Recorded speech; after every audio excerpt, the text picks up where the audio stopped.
Welcome to Both Down episode 31, the number one Blood Bowl podcast. That's now a prime number.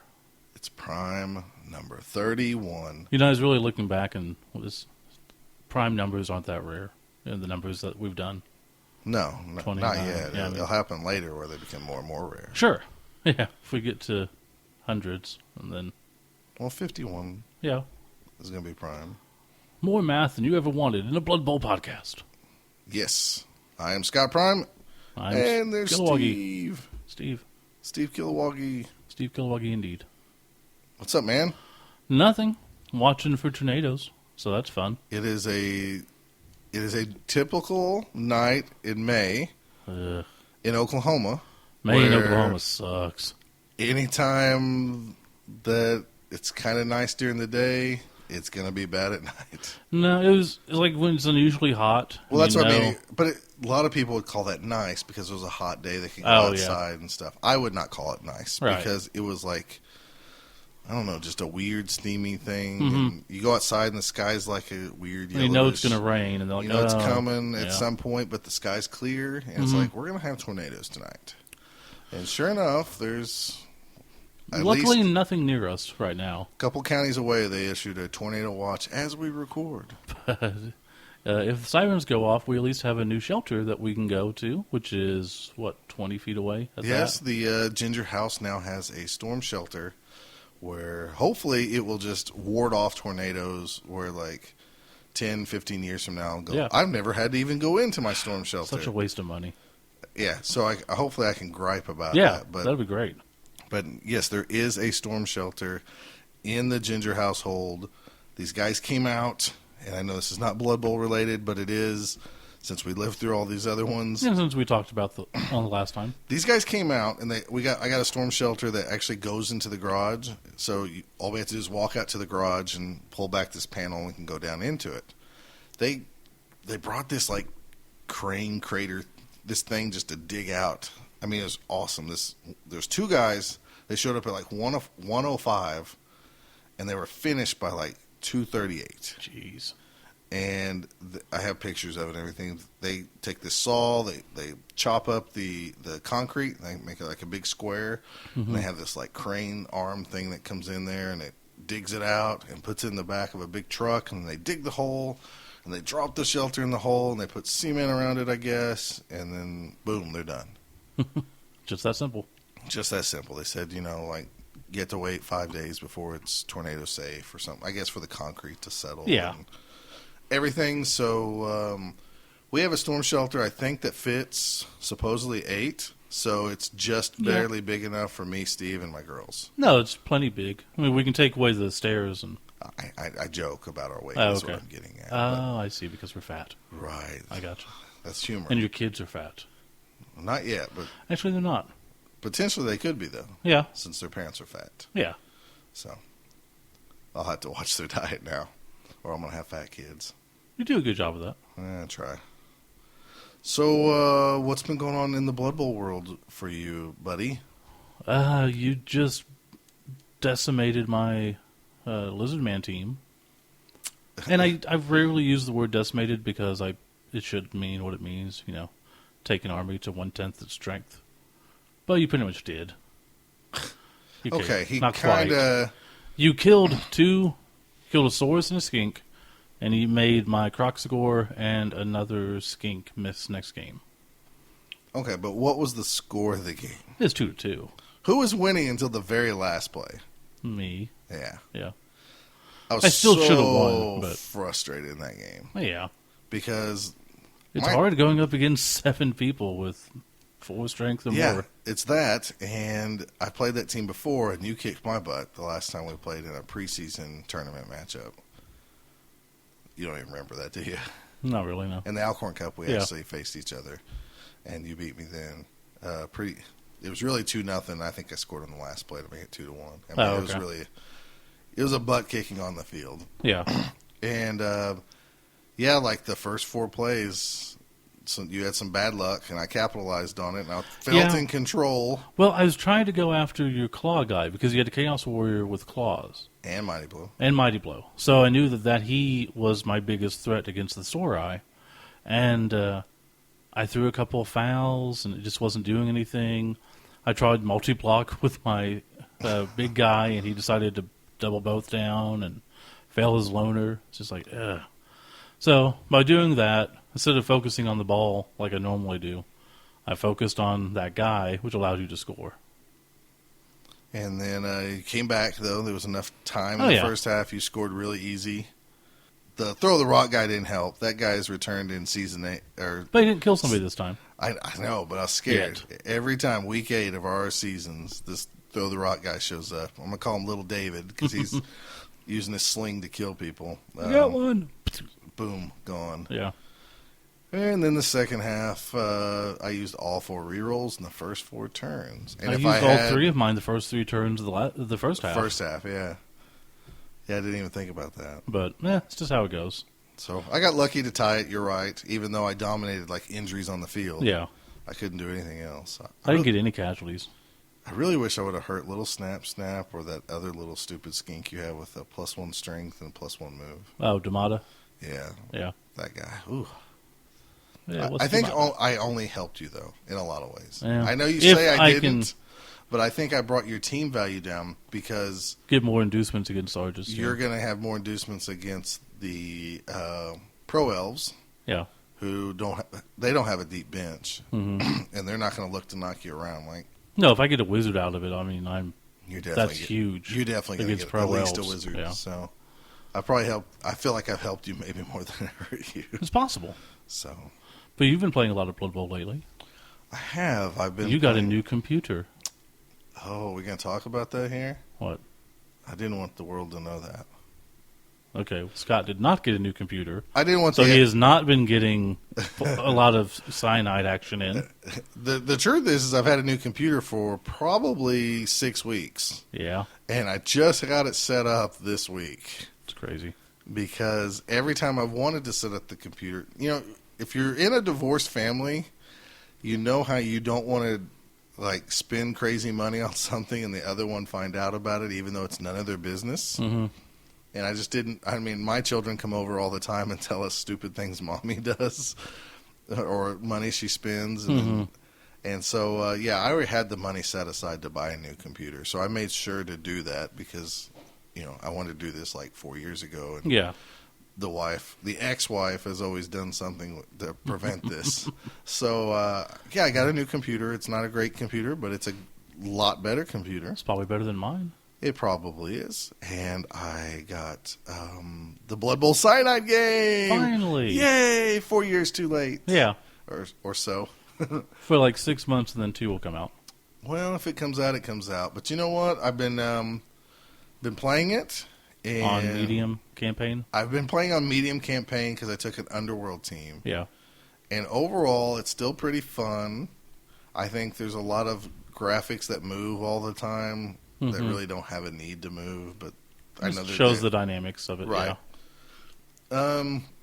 I'm getting used to all the commands. It took me a while. I would induce a wizard and not know how to use him for a while. I don't like the fact that the Underworld team only has Morg and Bomber, Dribble, Snot, or whatever to choose from for star players. Really? I didn't see Glard in there at all. Okay.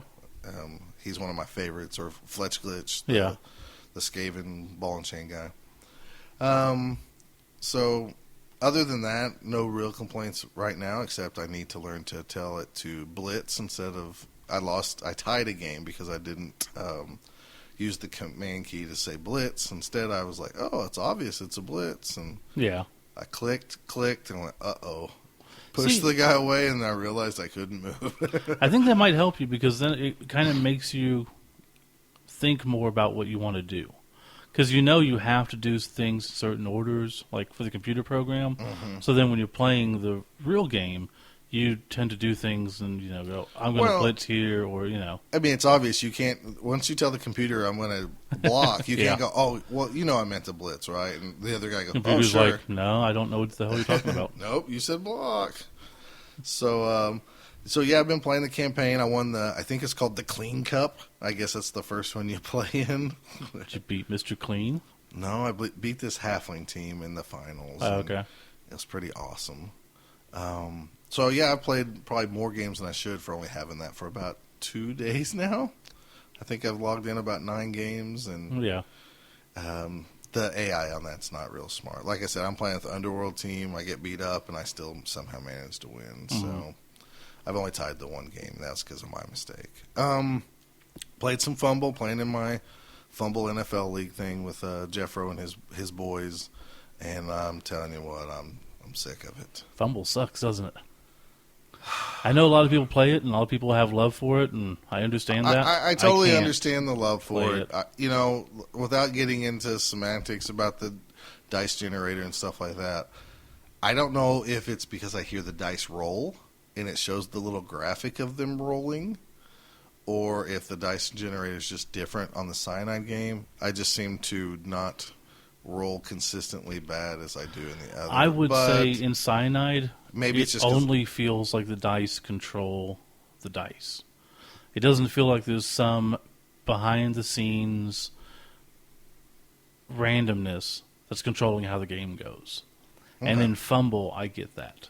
In Fumble, it feels like it's not the dice. It feels like the game's going, well, you're more powerful, so you're going to have worse luck this game, no matter what. Right. It's like consistently you suck, and then the other guy's going to do good. Or vice versa. I really like in Cyanide that you see the little graphic of the dice rolling. Oh, yeah. And then you pick, instead of just the numbers coming up or whatever. But, you know, when you do a dodge, you don't see the dice. So maybe it's just, Yeah. I don't know. Maybe it's just mental. But in the Fumble League, it seems like every game lately I've had like 3 games in a row where I've had bad luck.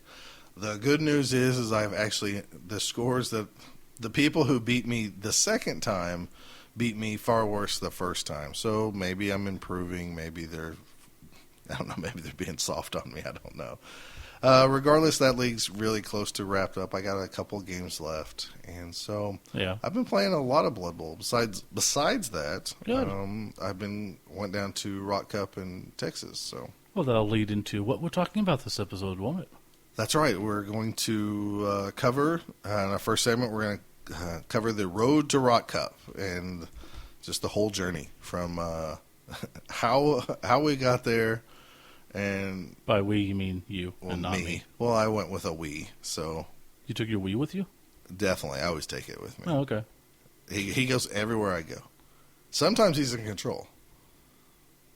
Why are you giving me that funny look? Your gaming system? Your Oh, my Wii. I thought you meant like, never mind. With your wiener? My weenus. Oh, yeah. That's where I thought you were going. No, it's actually the Wii, like the word I actually spoke, Wii. Well, it could also be spelled W-E-E. Eh. You can't forget, we just watched a pay-per-view where they had a Wii LC match Yes, they did. with some little people wrestling. Yes, they did. We're in our second segment, speaking of wrestling and where you get injured or how Steve's team got injured really bad. We're going to talk about injuries from second edition Star Player book. Which is pretty interesting. It's a lot different than you thought, huh? Yeah. So we're going to go over the injuries and, time off. And you might think it's hard now to get a broken neck or a smashed collarbone, but wait till we talk to you in our second segment. And then our third segment, where you're going to actually talk to John Brees, known as WingedHuman, online, whether it's Fumble or the other various websites. He's a part of our Dragonfire Blood Bowl League, and he also participates in tournaments and etc. So we're going to actually talk to him and just talk about how, I guess, really his feelings are. His feelings are playing in a league where we do random skills Versus just picking them like he normally does. Right. And Okay. I don't know really if he's going to say, I hope he gets on here and says, this is the greatest idea ever, Scott. You should be commissioner of the NAF. Or if he's going to say, kind of sucks. I bet it's somewhere in the middle. You don't think he's going I'm to gonna hedge tout my me bet. for commissioner of the NAF? Probably not, because there's not really a commissioner. Although they should call it that. It'd be a lot better, wouldn't it? It would Than be a kind of president. cool. Yeah. Yeah, definitely. So before we go on to these segments, I got just like one more question. If Donald Sterling was in Blood Bowl, would his skills be animosity to like all races? Foul appearance? Okay, definitely foul appearance. What else? He'd have Disturbing to presence? have animosity. Really, he's just Nurgle, He's right? he has to have animosity because he doesn't like anybody else, right? Well, he likes white people. Okay, so animosity towards Well, I guess it's true. Other races. other races. Yeah. Just all other races He's a human with animosity. with Nurgle's rot. Yeah. That would work. That's kind of funny. I might have to make a theme team around this guy. God, we could have a whole tournament based around him. Sterling Donald. The Sterling Cup. Dude! Oh my gosh, we might have to do this. All right, we are going to brainstorm, and we will be back with Road to Rock Cup.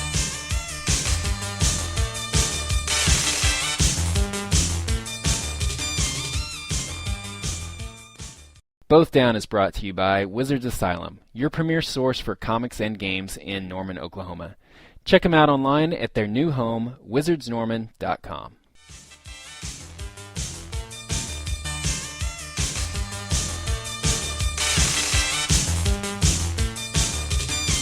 Alright, so this is the Road to Rot Cup, and unfortunately we don't have a Bing Crosby and Bob Hope song to go with it. We need some of that NFL music playing, like NFL films. The Road to Rot Cup. Do-do-do-do. So anyways, Rot Cup happened last month. When? It happened the end of last month. I think it was, I'm looking at the stuff right here. I guess if I flip Probably this have a over. date. It was in Austin, Texas. Yeah, it was on April 26th. Okay. And as I mentioned in the last episode, which was just a short time ago, I wasn't able to go because my car was in the shop. Right. And it's still in the shop. And it's going to be in the shop. So, here we are. It's still in the shop. Yeah. So it's going to be even longer. By the time this episode comes out, it'll still be in the shop. So that left me with a problem because I really wanted to go to Rot Cup. Yeah. You didn't care that I was, seriously injured in an accident. Now I needed someone to take care of me for that weekend. That is a lie because I wanted Steve to still go. And I was like, I can't. I've got 3 broken arms, 2 Right. broken legs. Right. And I'm drugged out of my mind. And And I you're just said- like, bye-bye. And I was like, well, why don't you climb in my backpack and I'll carry you around like Yoda? And you were like, no. And then I just shrank and became an Indian in the cupboard. Yep. I stayed there all weekend. Until the Mrs. Butterworth bottle came alive and attacked you. What a tangent. That needs to happen. That would be good. So Then you get saved by the Littles. you liked the Littles, didn't you? I love the Littles. That was a good show. Okay. I was going to say loved, but I don't think I should say loved. I really did like them, though. Okay. Grandpa! Grandpa? Oh, Grandpa Little. He was Yeah. the old one. Imagine figuring that one out. No. All right, can we talk about Rot Cup? To the Rot Cup we go. All right, so that kind of left me in a bind because, believe it or not, I rely on Steve in a lot of ways. I'm kind of like a bacteria on him, My bitch. Yeah, in a lot of ways, yeah. I provide him shelter. He has the good car. So, You're the lamprey to my shark. okay, is that good? The little things that suck on and get ridden around by the shark. Okay, sure. Yeah, I'll be whatever. that. All right. Can I drive the hydrofoil? Because that's what his name was. Okay. The lamprey? Yes. Or was that the hydrofoil's name? In G.I. Joe. Lamprey was the guy. Man, what a tangent. Mm-hmm. And we're back on And track, we're back. aren't we? All right, so I had to get to Rot Cup, and I was trying to figure out how do I get to Rot Cup, Then I started looking at my car, and my car is an old car. It's 30 It's a years POS. old. Yeah, it is. Yeah. It's a Buick Regal 87, Six, I think, yeah. 6, something like that. Anyways, it's old. Yeah. And so I'm like, how do I get to Rot Cup? And I don't know what to do. And I was talking to our buddy Michael Lewis, and Michael said, you got to come, you got to come, you got to come. And I was like, I don't think I can make it. He's like, you get to Dallas, you can ride with me. And I was like, what do you Because mean? he was going to be in Dallas. He's like, we're going down early. And I hope he doesn't mind me talking about his generosity. But Michael Lewis is one of the nicest guys I know, and he probably deserves this, Mm-hmm. So he says, just get to Dallas. So then it's like, maybe should I rent a car? Should I take my car? What should I do? Long story short, Michael Lewis, who was going down with his wife to visit family and other people, they did like the whole state of Texas in 7 days or something ridiculous. You know, they went to Austin or San Antonio and some other places, and that poor guy was probably exhausted by the time he got home. Long story short, Michael Lewis from Tulsa drove separately from his wife and child to drop off an extra car here at our house. Because he was like, you guys have to go. You have to go. You have to go. And Steve was hurting. Yeah. And so, I really thought about going, but that whole weekend I was just basically drugged up. Let me tell you something. I've never seen this guy go to bed ever early. In that whole week, he's like, pretty I'm much out. midnight is the earliest I'll go to bed. Yeah. And I was like, 9:30? That's good bedtime. Yeah, I was shocked to ever see him go to bed that early. So I didn't harp on him too much, and I was like, I understand, he's hurting. So I contacted one of my old-time friends who is Robert Henry, and Michael Lewis. One of the original three. One of the original threes that started the Blood Bowl way back when. And, you know, Robert's part gypsy, man. That guy at the drop of a hat will, you know, take Steal off from the child. work and take $50 and, you know, he'll go with you anywhere. So I called him up. I was like, hey, I can go to Texas. And I just explained the situation. I got to get to Dallas Friday night. And then that next morning, I'm going to drive with Michael Lewis from Dallas down to Austin. We're going to get up probably at 4:30 in the morning. And then Because it's what, 3-hour drive? It's 3 hours. And the tournament started at 9? It started at 9. So I explained to Robert my situation. I was like, if you want to go and just have free reign to do whatever you want during Dallas, come on with me. If you want to go to Austin, we're getting up early. We're going to spend all day there, and then we're going to, you know, drive back. So long day. And, of course, like a gypsy, the road called to him. You know, he's Indian. He's like American Indian, Native American. So he was like, I'm ready to travel. I will go on the trail with you, white man. So we left actually on Friday in Michael Lewis's car. That drove great. We drove down there. We left about 10 o'clock.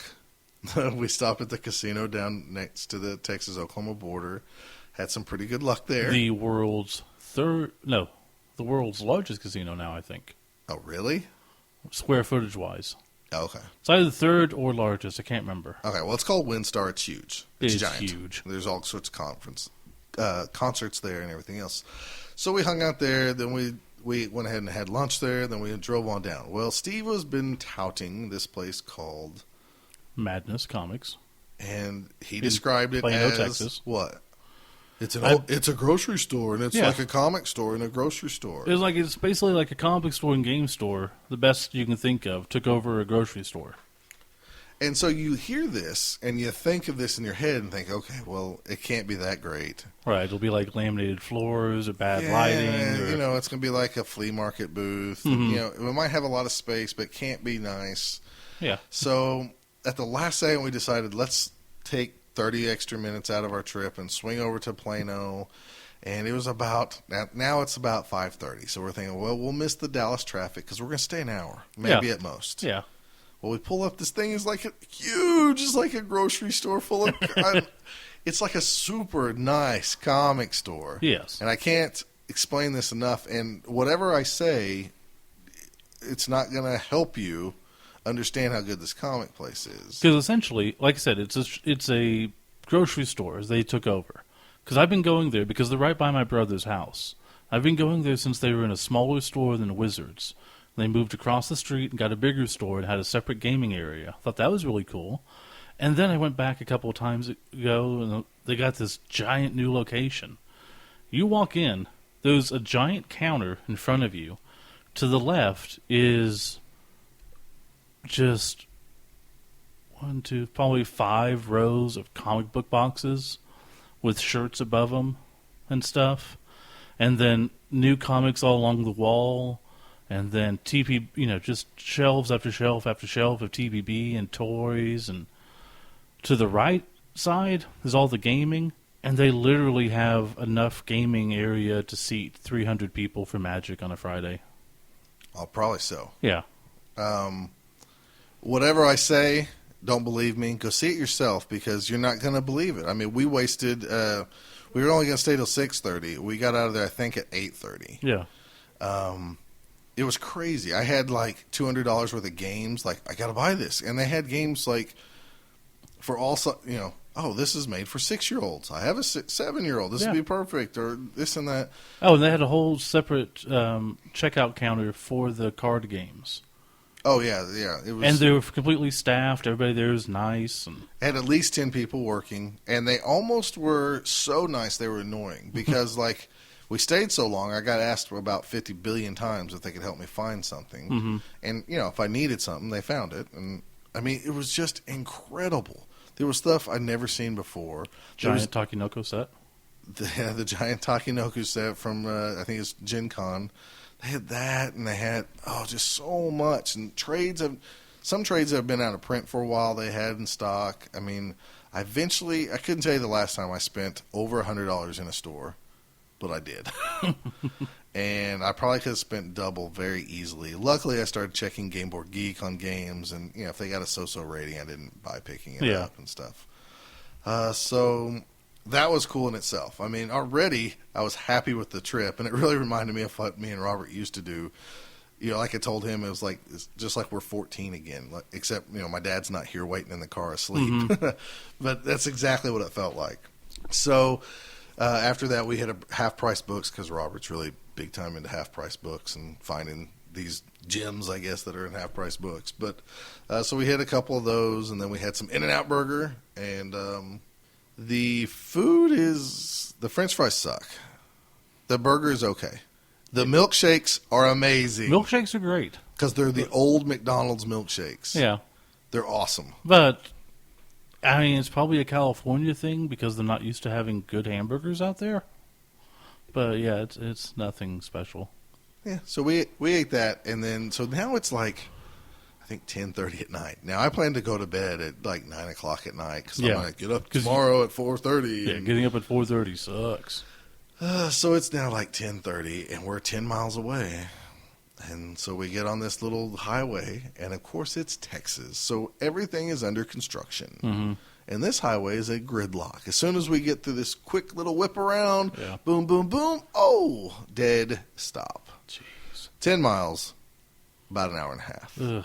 Check in a little bit after midnight. The lady at the front desk was in disbelief when I said, can you do a wake-up call? She's like, sure. And I said, let's just do 4:30. And she's like, PM or AM? And I said, AM. And she's like, really? And I was like, yep, we're stupid. We are grown men who left at 10 o'clock and didn't get to our destination that was 3 hours away until after midnight. Yeah, it's pretty bad. Pretty awesome. So we we get a little bit of sleep. We get up the next day bright and early. We get in the car with Michael, and we head to Austin.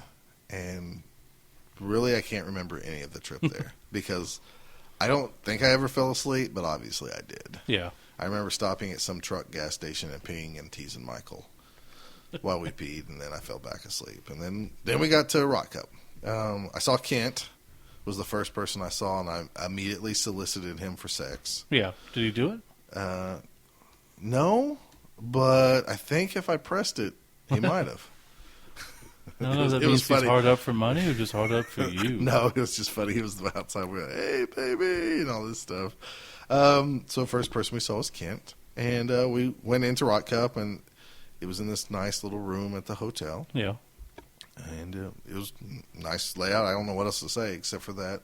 I noticed there were some Northerners there. John Stevens, Rodney Dangerfield was there. If you listen to the other podcasts, sometimes they talk about him because he wins tournaments up north. Yeah. I think he's from Wisconsin or Minnesota or somewhere up that way. And the guy, Father Galis, Aaron Weisenfeld, I think. Yeah.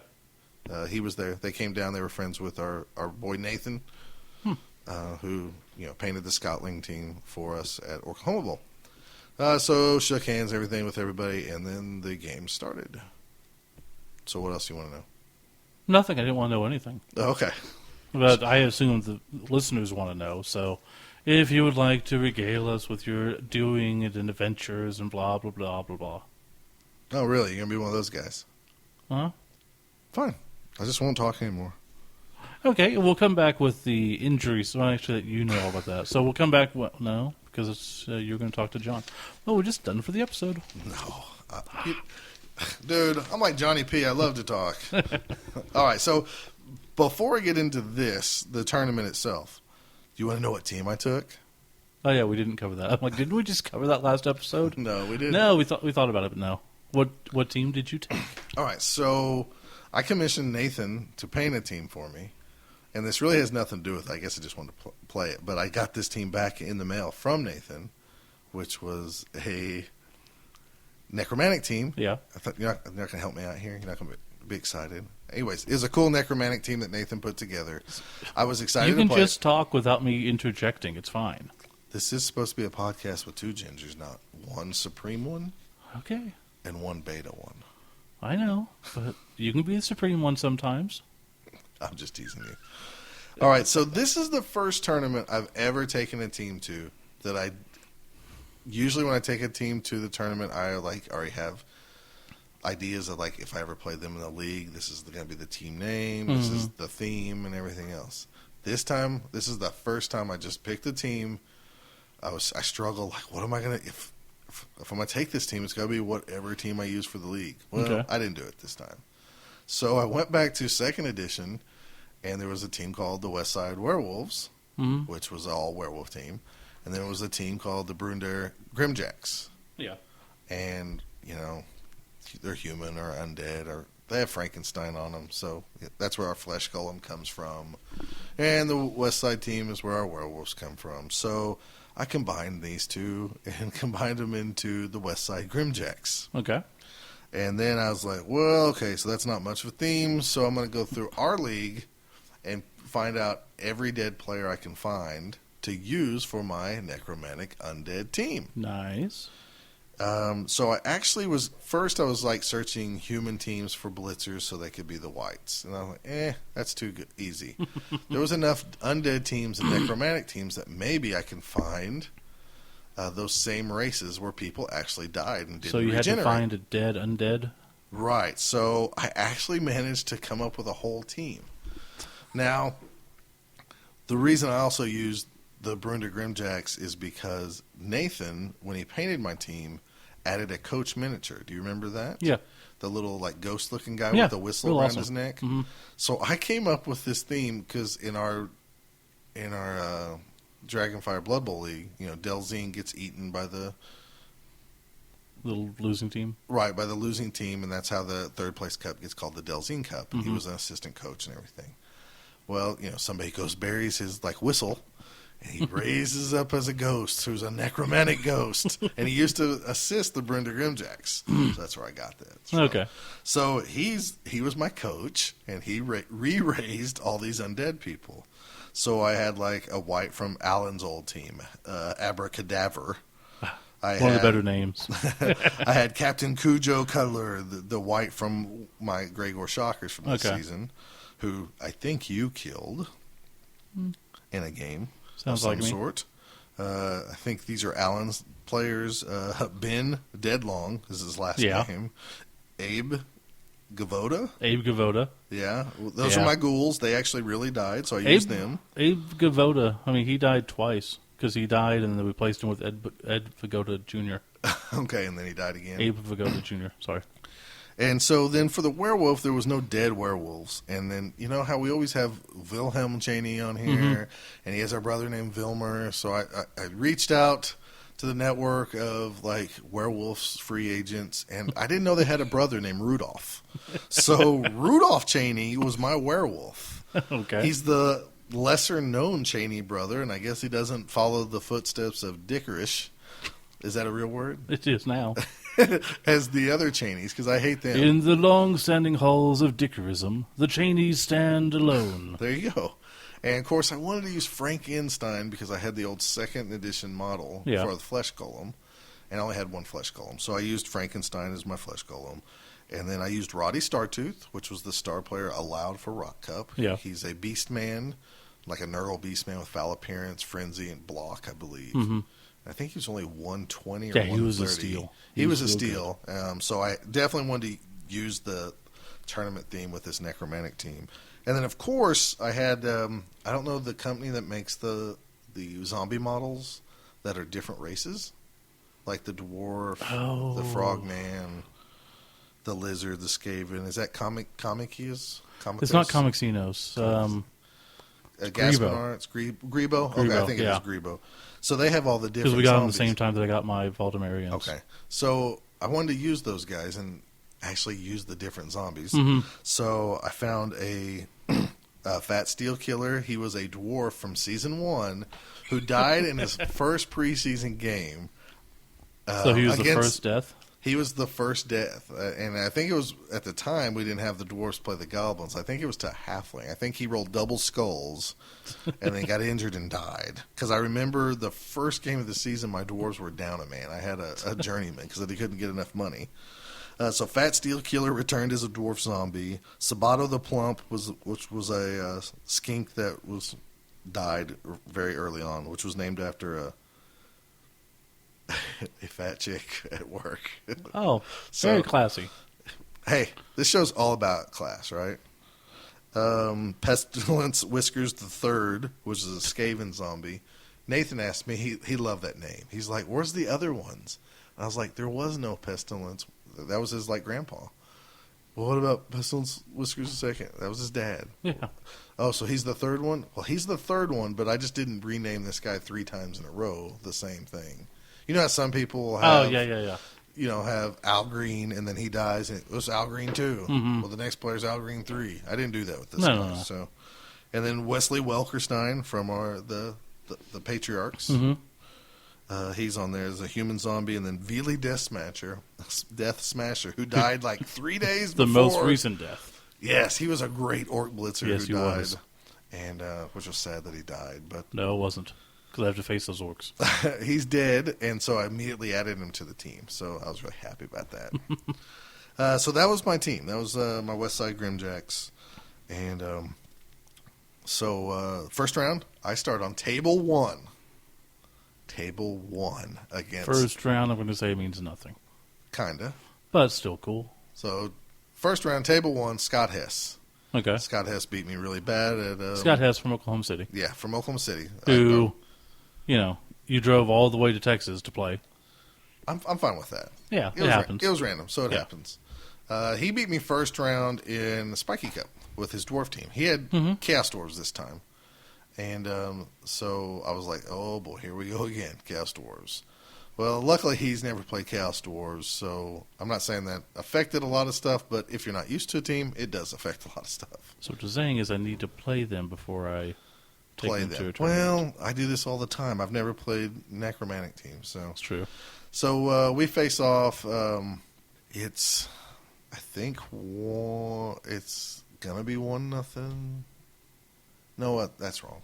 I'm sorry. I'm trying to remember, get the right games in order. So I face him. I go up 1-0. Then he starts. Second half starts. I kick off to him. He starts beating the crap out of me. Beating the crap out of me. I'm down to, long story short, I'm down to 5 players on the pitch. He has the ball in his guy's hand. I think might have been the Bull Centaur. I'm not sure on that. No, I think it was his Hobgoblin because he had the sure hands Hobgoblin. Okay. But he had him protected pretty well. And I was trying to do whatever I could to just maybe stop him long enough. In those cases, you don't know if the guy is going to stall out and take the 1-1 tie, or is he going to score really quick and try to get a win. And then next thing you know, none of your guys recover from the KO box, and you only have 7 guys, and then maybe he can score in 2 turns, especially with the blitz or something. Yeah. So if anything, I was trying to play for the tie, believe it or not, because I was up 1-0. I didn't want him to really score really quick, so I did everything I could. At one point, we had 17 minutes left. Probably had 3 or 4 plays each. Or maybe it was 12 minutes. And he goes, and his buddy was ready to go eat. And he's like, you want to just call this a tie? And I was like, you know me, I can't just call something. Right. There's time left, and you never know. No, you just could roll play it 3 out. 6s in a row. Yeah. I've seen other people do it. So I was like, let's just play this out, man. And he's like, okay, no problem. So we play it out. He's stalling out to just get the 1-1 tie. Mm-hmm. I stop him. I do some crazy stuff. I stop him. The next thing you know, I pick up the ball in traffic. I throw a pass. My guy misses it, but it lands right in front of him. He doesn't have anybody on that side of the field. Pick up the ball. I walk in. I win 2-0. With 5 guys left on the field. Jeez. And I think it was like 1 white, 1 ghoul, and like the rest were, I don't know if they were zombies or whatever, but it didn't matter. So 2-0. First table. Then we had lunch. Yeah. We went to some place, and let me see if... Some sushi place, right? Yeah, and I can't remember the name. I have to give a shout-out to, I think his name was Patrick, who was our waiter. I think it was called like Tanaka's or something like this. Okay. My buddy Robert, who, traveled with us just down to Austin just to go to half-price bookstores and hang out.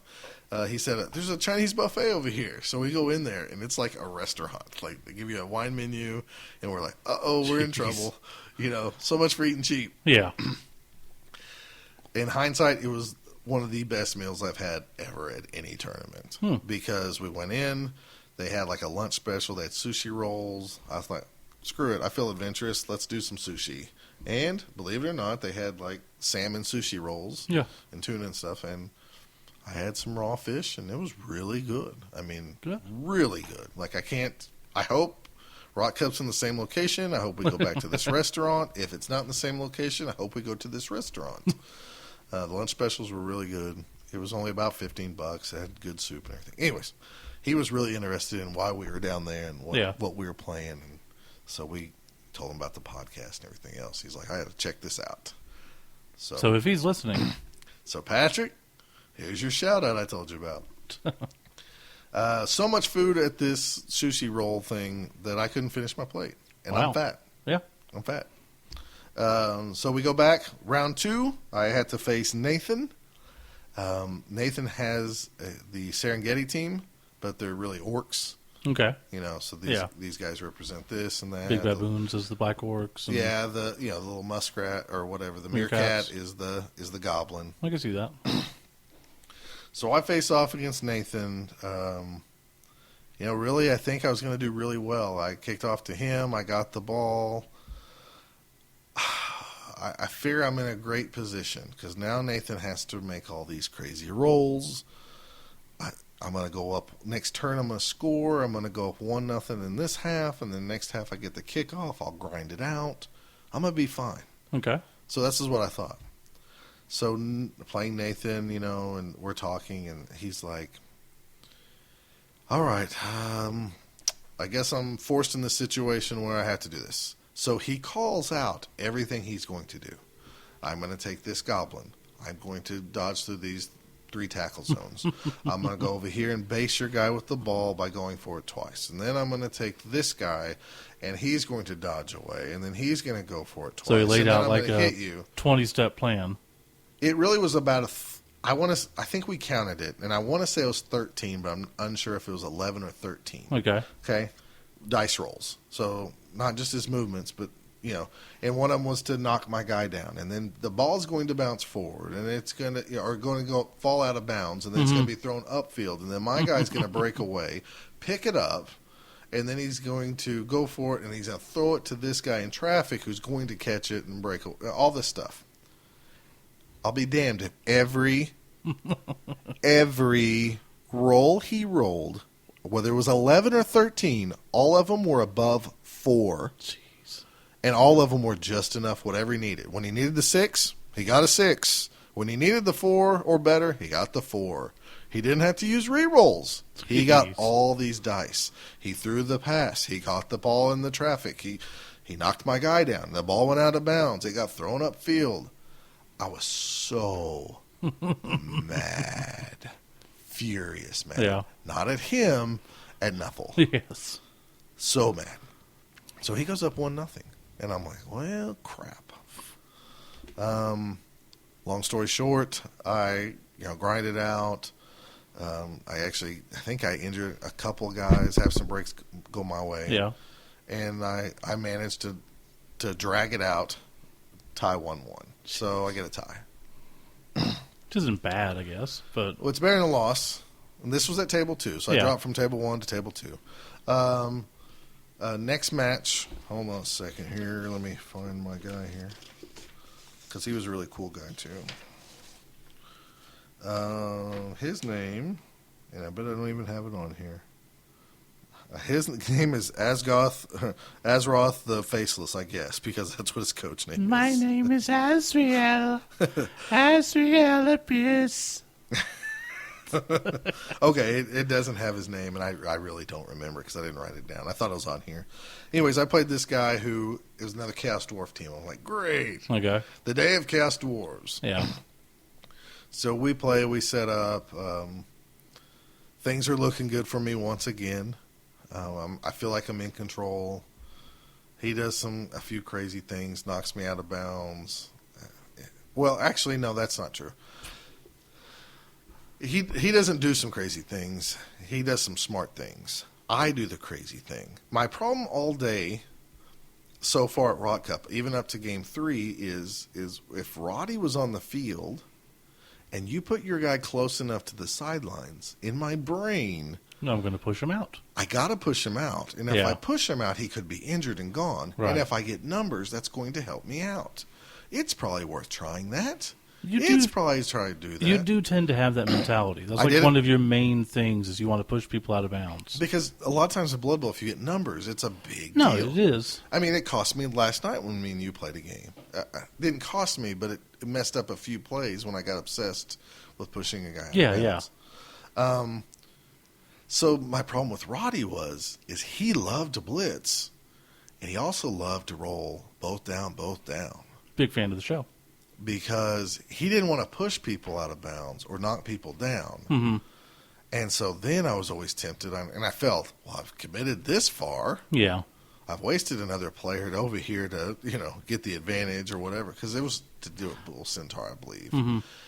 And so I re-rolled it, and he goes, thank you for the re-roll. Gobble, gobble, gobble. Or if he used the re-roll, he rolled the exact same thing. See, that's the bad thing about having a star player like that. He is really good, and you want to use him, and that's where you run into problems because it's that loner. Right. But you think, well, he's the best candidate. He's got a lot of movement. He's got the horns. He's got frenzy of the block. But he's got that loner. As long as I don't roll both down or two skulls, I'm fine. Well, lo and behold, I screwed myself up. Mm-hmm. I think it's the second roll I roll double skulls or something. Anyway, long story short, I tried to push a guy out of bounds, which I shouldn't have done. I should have just marked him. Right.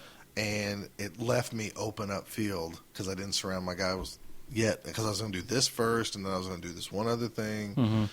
And long story short, this guy tackled me, knocked me out of bounds. Momentum shifted the other way. He threw a pass to his Bull Centaur, who caught it. But believe it or not, even with sure feet, the guy rolled 1-1. Jeez. And that's how I got out of the first half 0-0 against these Chaos Dwarves.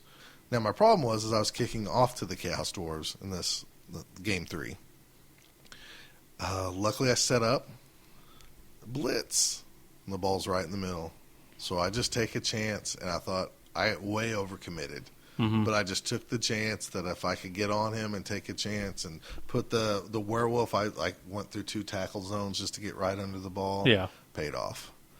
And so me being aggressive there really paid off. And the second half I calmed down, and really all day I calmed down. And a lot of times, even though I'm talking about Roddy eating up re-rolls, usually that worked the first time, but then the second time I remember what our good friend Brian 2 always said.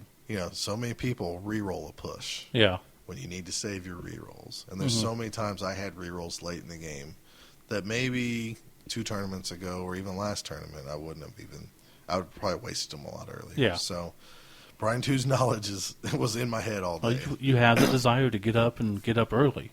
So you want all the good stuff to happen early. But yeah, if you can mitigate your losses. Right. So good news is I came out of that game with a win, 1-0. Good. So I was very happy with the day. The guy I played in the Game 3, we chatted a lot afterwards. He was... And yet you don't remember his name. I know. I can't remember his name. It was the first time I saw him at the Austin tournament. He wasn't there last year. But he really loved the fluff of everything. He was talking about how he hates when teams would just name something goofy, like a horse racing team name or something. And he was talking about, he's like, I noticed you named all your players. And I was like, yeah, well, I noticed you did too, and that's why I was happy when I sat down. I said the fact that you were talking about your team logo and how you researched it and stuff like this, it made me happy. And so when we started talking about our league, and then he's like, "How do you do They started this?" kissing and We started hugging, making out. and Next just thing you like, know, yeah. I had his butt right in my hands, and I was like squeezing it, and I just felt the blood flow through him. Okay. And I was like, "We are going to go home with this home And base." let's go ahead and stop that because that's creepy now. It's turning you on, isn't it? A little bit. Okay. He was interested in like how we do free agents and all that stuff. Like he was really into it, and I was like, "You got to listen to the podcast." And he's like, "Okay, I am." And I forgot your name, so I'm very sorry. But he was a big fluff guy, so I thought it was funny. He asked me, he's like, "Man, how long have you been playing a Necromantic?" And I was like, "Oh, this is game 3. Like three This games. is game 3." Yeah. He's like, "Oh, really?" So I guess that was a compliment. I don't know. Had a fun time though. It was a really fun game. And so then I am 2 wins, 1 tie, and that was enough to put me back on table 2 with a small chance to the 2 guys in table 1 tie or something, maybe through tiebreakers. I played a guy, I believe his name was Jeff, and I want to say his name was, or I don't remember his last name, Whitecoat or something. I don't know. Okay. I really don't remember. I don't have his roster either, which I know I took it, so that means must have misplaced it. He had a dwarf team, so my gambit for the day was Chaos Dwarves, Orcs, Chaos Dwarves, and Dwarves. I knew I was probably kind of in trouble if, unless I could get momentum on my way. And, Right. Long story short, halftime it was 0-0, and then he started beating me up, and I mean just really beating me up. I had I think 7 guys in the KO box by the time that game ended. And the bad thing was, it was like all I really had was zombies left on the field. It was like my werewolf was gone, my flesh golem was gone. I mean, a my whole ghouls team were of gone. zombies will get you nothing. I mean, at the end of the game, I was trying stuff just to have a miracle that I could dodge through a couple tackle zones, hit him, knock the ball free, and hopefully he fumbles a couple turns in a row because he was in steady control. Long story short, I lost 1-0. I got really mad at Roddy all day. Yeah. I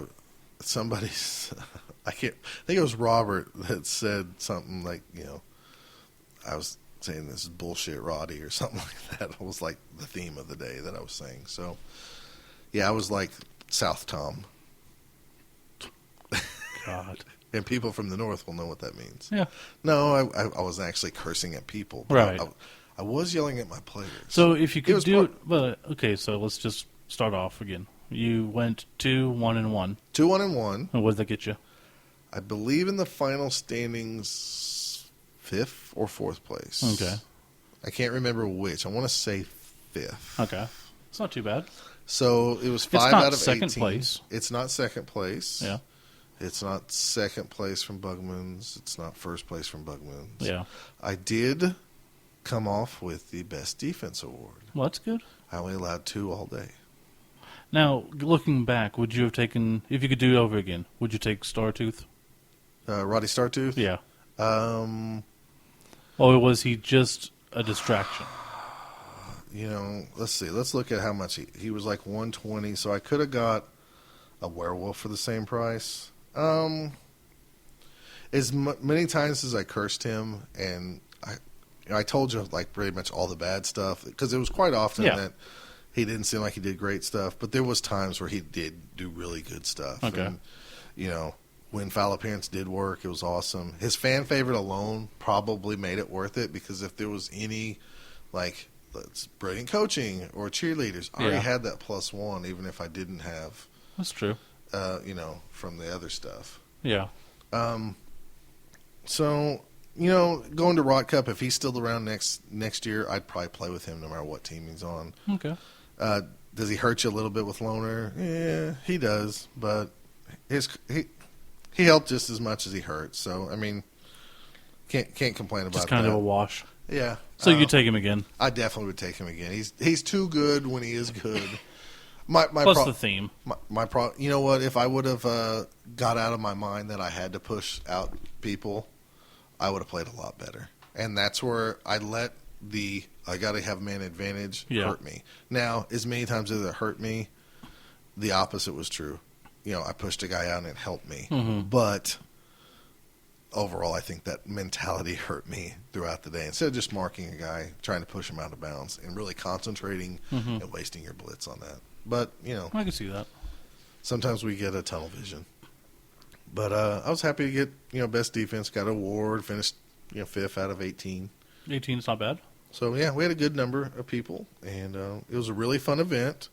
They had some crazy weather, like, you had, like, hard, like, mud, so your armor was softer when, you hit the ground, and then you had, like, dry dirt or frozen dirt or something like that, so the armor was a +1.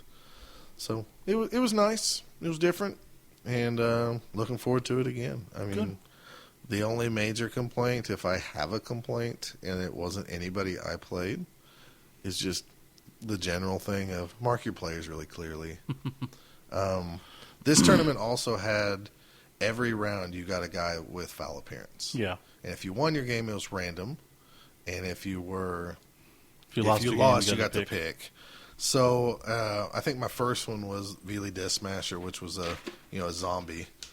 And then I ended up having a ghoul with foul appearance, a werewolf with foul appearance, Jeez. and then 2 of my zombies. But by the end of the day, you heard people yell, "I hate foul appearance." I hate foul appearance. Brad started yelling that, and I was like, "Yep, we're all going to appreciate foul appearance from this tournament." So Mathematically, it's better than block and dodge to protect your guy from getting hit. what? Yeah. No, Because block is, if you have block, it only protects you from one result. That's the Okay. both down. That's a 1 out of 6. okay. But the other times, it'll hurt you.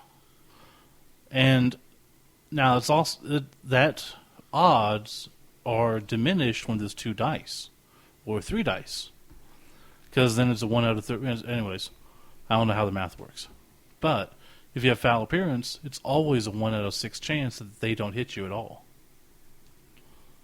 Okay. So even if it's like 3 dice, they roll a 1, they can't do anything to you. There's no chance of them hitting you. Okay. So mathematically, that's better. And there's no way to get rid of it, like with wrestle or tackle or anything like that. All right. Well, I'll save that one for the math people. But Yeah. I get what you're saying. 1 Yeah. out of 6, they can never even roll the dice to begin with. So it was pretty neat, and it came back to hurt me just as much as other people. So But with the, you're talking about little kind of deceptive teams and stuff, this is another case of where it should probably start to be common practice. When you go to a tournament, take colored rings with you. That way, if you're playing someone who their team is a little bit questionable, like if you can't tell the difference between a couple positions, ask to put rings on them. You put a green band against the guys with guard, or a red with guys with block, or like with the foul appearance. You started having multiple people with foul appearance. I'm sure if you didn't have rings around them, then you had to check with your roster and everything. everybody I played did a really good job Yeah. marking their players. I wasn't confused at all, and I think everybody even had all the foul appearances marked. There was just a few teams that probably, if I would have played, Yeah. in my brain, it would have been deceptive just enough to throw me off for at least, you know how it is. I mean, even if I brought a new team in the league, the first couple of games, you might go, okay, that guy throws me off because he looks like something else. Oh, easily. Yeah. By I get week confused. 8, you know exactly who's what. But Yeah, I get in a confused on tournament, those undead teams all the time because the skeletons and the mummies, the GW miniatures look well alike that, to you. but also the whites and the ghouls. You want to mix those up. Yeah, You wanna I reverse always get them mixed up. I couldn't tell you which one's which. Right. So, I mean, it wasn't too bad, but if I had a recommendation for people, is like really mark your guys. If you don't mind, put some colored bands and not like rubber bands. I'm talking, if you got a blitzing type model, put a red ring around them. You know, your lineman type models, put green around them. But whatever. So, anyways, it was a good time. Matt did a great job, and there was donuts in the morning, and there was candy throughout the day. That's always good. You know what? It was like Easter candy, like old Easter candy. Yeah. No, hold on. Rotten candy? No, Oh. it wasn't rotten. Candy to But rot your teeth? Exactly. He was like, there's some jelly beans over there. And I was like, jelly beans suck. Yeah. And then he's like, no, these are Sun-Kissed jelly beans. And I was like, oh, those are Starburst jelly beans. Yeah. And I was like, well, those probably suck too. No, they didn't suck. Those are amazing. Like, eventually, this fatty went over there and took a handful of jelly beans and thought, no, I'll just take the rest of this bag. And I took it back to my Game 3 opponent, and we just ate jelly beans. It was awesome. So sad. Hey, I didn't get a donut because all those guys ate all the donuts. Okay. So I can do that. So we need to remember for Oklahoma Bowl, have more donuts and bagels. Right. So, and then to wrap up the trip after we left, we immediately left. We didn't get to hang out with anybody because we had 3 hours back to Dallas. Yeah, that's got to suck. It really did suck. By this time, we're exhausted. Yeah. So we go hit In-N-Out Burger, and then I just get a burger this time, not the weird fries that taste terrible once they cool down. Mm-hmm. And 3 hours later, I get stuck driving because Michael's like exhausted, and I don't blame him. And I about fall asleep getting home, and then we get home, rest, get up the next day, hit the casino again, lose money, and come on back. Good. Well day. Had some Cracker Barrel. It was awesome. Steve loves Cracker I Barrel. don't get the appeal of Cracker Barrel at all. It's so awesome. Yeah. It's like going to a nice grandma's house. I didn't grow up with grandparents. Well, that's your problem. My grandparents were in California and Maine. They were eating In-N-Out burgers and lobster. Yeah, at least one of those. Yeah. They ate a lot of That lobster. explains your problem. No grandparents. Yeah. They would have told you to turn that TV off and go outside. No. I'm just joking with you. Anyways, that wraps up my trip. Do you have any? No. Did you miss out? Did you feel like you missed out on a fun time? No, because like I said, that Saturday, I was probably doped up the whole day on Flexeril. And, The good stuff? yeah, it's not great, but it does the job. And Sunday, I just kind of rested, and it's kind of nice. I got you. All right. But yeah, I'm looking forward to going next year, at least. Well, we hope you can make it. I hope so, too. Okay, we'll be back with our next segment talking about injuries.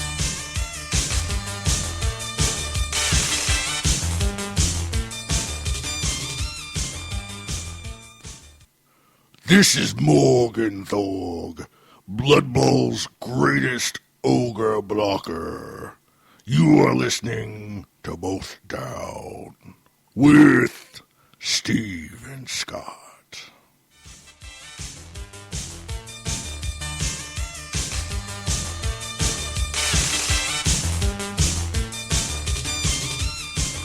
And now we go back to the second edition and look at injuries.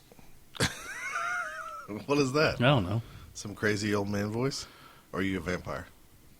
Yes, I'm a crazy old man vampire. I'm here to get your injury straight. All right, so we're going to talk about second edition injuries. Yes, from what I can tell, this only affected star players. Okay. It did. Okay, I mean, it says it at the because beginning we're of the looking page at here. the star players book. You know, it says normal players who are injured during a game are replaced by fit players. Right. But you got to remember, when we got this book, Yeah. it just seemed like everybody had skills. So at one time, there was no money in this book. This book came out, the Star Players book came out before the campaign book, Okay. which was the red book.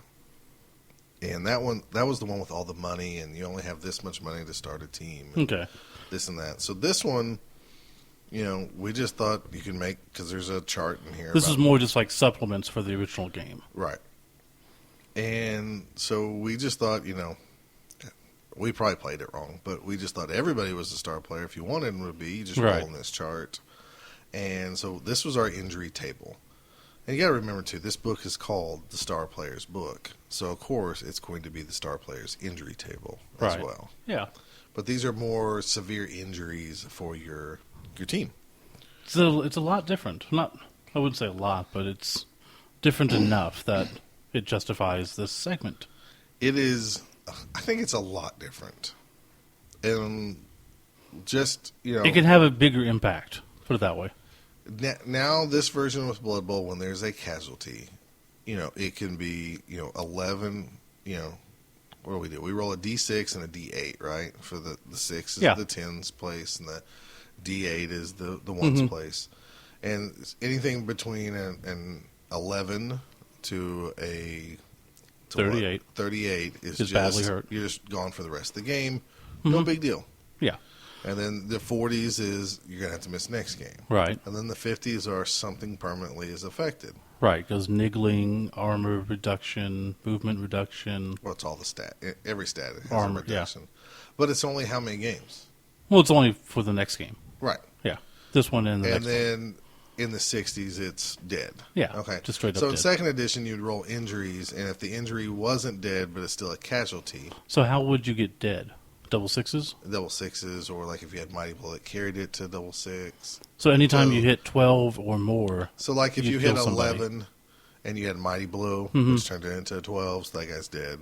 So if this was just an injury, this is So a that was, casualty. but I'm just reiterating, that's the only way to kill somebody is if it went to 12. You had a block chart. Mm-hmm. Okay. You roll in the block chart, the guy goes down. You roll armor. And then if you break the armor, then you see how bad it was. Yeah.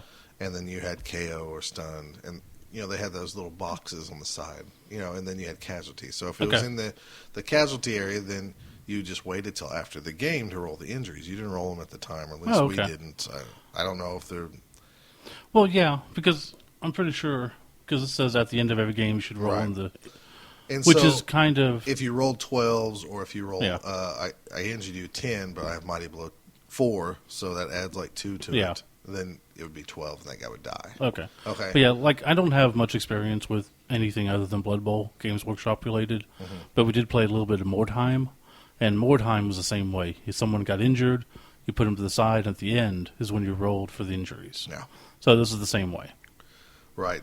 So this is a lot different in the fact that you didn't use a D8 and a D6. You used 2 D6s, but you did it as one was the tens place, Right. and one was the ones place. Right. If you think you have like a big guy that's missing one game now and it's going to kill you, wait till you hear some of these injuries. You want to start off with let's just go through the tens So, from 11 For- to 16. yeah, 11 and 12 is a concussion. You miss... It says miss games 1. So you miss one game. Oh, because everybody is out for the remainder of that game, no matter what, because this takes place after the next game. Right. Okay, so yeah. 13 and 14 is broken ribs, miss one game. 15 and 16 is a groin strain, and you miss one game. None of those have permanent effects. Right. So the permanent effects are you just miss one game. So really, If you get to this stage, is starting at the 40s to nowadays. Right. Wow. Okay. Yeah, so you missed the rest of the game that was played, and then you missed the next game. Mhm. So you always hope to get something like this. Okay. And I'll do the 20s here. Okay. 21 to 22 was a knee injury. You missed one game, but the permanent effects was roll a d6 before each game. On a roll of a 1, the knee injury has reoccurred, and the player must miss the match. So it's the old trick knee, Yeah. My knees Now, how- bother me. It's about to rain. Or How whatever. would you put that on the player sheet? Would you just put like knee injury under the injury box or something? I think so. I think there was an old chart where you Oh, could okay. add the injuries. Just like, now the little charts that we use for Mhm. our league, how it says injuries, and you can put the N in there for niggling or, Okay. -1 strength. Yeah. So, yeah, you had to, if the guy carried a knee God. injury, you had to roll before each game. 23 to 24 was a pinched nerve. Now, this is a 1d3, so you roll the d6 and divide it by 2, basically. And you could miss 1 to 3 games. 1 to 3 games. Every time the player is stunned or KO'd, roll a d6. On a roll of a 1, the pinch nerve reoccurs, and the player must miss the rest of the match. Jeez. This was a pain in the butt. Yeah. So Stunned. not only did you miss 1 to 3 games, but any time you were stunned or KO'd, you had to roll. And then oh, my back. Yeah. Now, that's kind of how I feel now that I'm 40, but it really sucked when you had a Blood Bowl player that had this. This one was just, I didn't like this at all, and we'll explain even further. 25 and 26 was a serious concussion. Once again, it was a D3, or a 1D3, so it's D6 divided by 2. Armors were reduced by -1 for the rest of the season. So it was only temporary that he was he had this serious concussion. Yeah. But also C, punch drunk. So do we want to go into that now, or you want to go into it later? Well, we should probably go ahead into it now. Okay. Because it does affect it. So let me just read. You want to read from the book? Yeah, I'll go ahead and... So, punch drunk. The cumulative effect of frequent smashing blows to the head reduces some players to mere vegetables. Any player who has suffered serious concussion or a fractured skull should roll a d6. On a roll of 1 to 2, the player becomes punch drunk and suffers permanently from his disabilities. So it has its own table. Well, read further. Oh. Punch drunk players are easily confused and sometimes even forget which team they are playing for. To represent this, for each punch drunk player, once per game at the start of a turn of his choice, the opposing coach may roll a d6 and consult the punch drunk table. So this reminds me of, how Johnny Extreme have Crom that we've used for Oklahoma Bowl, and they said that he took drugs, and that's why he has bonehead. Well, this is very similar to that. So let's just look at the punch drunk table. I'll read 1 and 2 here. Yeah, go ahead. It's the player gets bored and decides to sit down for a while. Place the player face down as if his arm has been knocked, as if he's been knocked over, but does not make an armor roll to see if the player is injured. If the player is carrying the ball, he drops it, and the ball scatters from the player's square. He may stand up in his next team turn as usual. So this only happens if someone with punch drunk rolls a 1 or 2 at the beginning of the game, right? Once per game at the start of his turn. This is once per game at the start of a turn of his choice, the opposing coach may roll. So the coach chooses. Do you see this? Oh, okay. I'm getting it. Sorry. So punch drunk is something that you could get if you got one of those other 2. That's where I was getting confused. Yes. Because if you got the fractured skull or the serious concussion, right. So we were talking then about you'd the roll serious the 1 or 2, concussion, and it said C punch drunk. Then you roll the D6. And you might get this in addition to that. Right. You Okay, might get a 3, 4, 5, or 6, and you're not punch drunk. Okay, that makes more sense. I'm sorry. And then, but the coach rolls this. So if you had a good player that was running the ball, he could just wait, and right before you score, go, okay, I'm gonna go ahead and roll and see what happens. So that's on a 1 or 2. And now a 3 or 4 is, I don't understand. The player can't remember why he is playing the game and wanders off to ask the coach. Place the player in the stunned box of the dugout. It will take until the next touchdown is scored for the coach to remind the player exactly what the game is all about. Yeah, that's great. That's great. And then 5 or 6, do I know you? Do I know you? The player gets totally confused and decides he is playing for the other side. Treat him as a member of the other team until a touchdown is scored or he is injured. If injured, the player goes to his own team's dugout. The other team may still have 11 players on their field while they're using a punch-drunk player. So this was awful. That is horrible. If you had a good player that just got a serious concussion and became punch-drunk, most of the time you got rid of him. Yeah. Because he'd come back to haunt you. It's ridiculous. So isn't that a great skill? Yeah. Great effect. Not only do you you don't miss one game, you miss 1 to 3 games. Your armor is -1 for the rest of the season, and you can have this great table. Ugh. Neat, huh? No. All right, let's look at injuries 31 through 36. So 31 to 32 is gouged eye, and this one's interesting. Miss next games 1d6 -3. So you could get your eye gouged out, but you don't miss any time. You might not, but your throwing skill and your cool are both reduced by 1. So you can't throw the ball as well, and you're cool. So this is where, and I think we've talked about in the past, in mutations, there was a mechanical eye. Mm-hmm. So we thought, well, if I get a gouged eye, I'll just get a mechanical eye. Sure. Because it gives you a +1 throwing skill. And so we just make up the difference. So, like when we draw our little pictures in our star player box, we'd erase the guy's eye and put a mechanical eye in there. That's cool. Now, I don't know if that was really legal or able to do that. Probably not, but that's what we did. See, actually, the next 3 are all miss next games 1d6. And that's 33 to 34, which is broken jaw, 35, 36, which is fractured arm, and 41 to 42, which is a fractured leg. Now, none of those have any side effects. Right, none of those have permanent side effects. They're just missed games 1d6. Then we get to 43 and 44, which is a damage back, which is a 1d6 plus 2. And then your armor goes down. So you could potentially have a guy missing 8 games.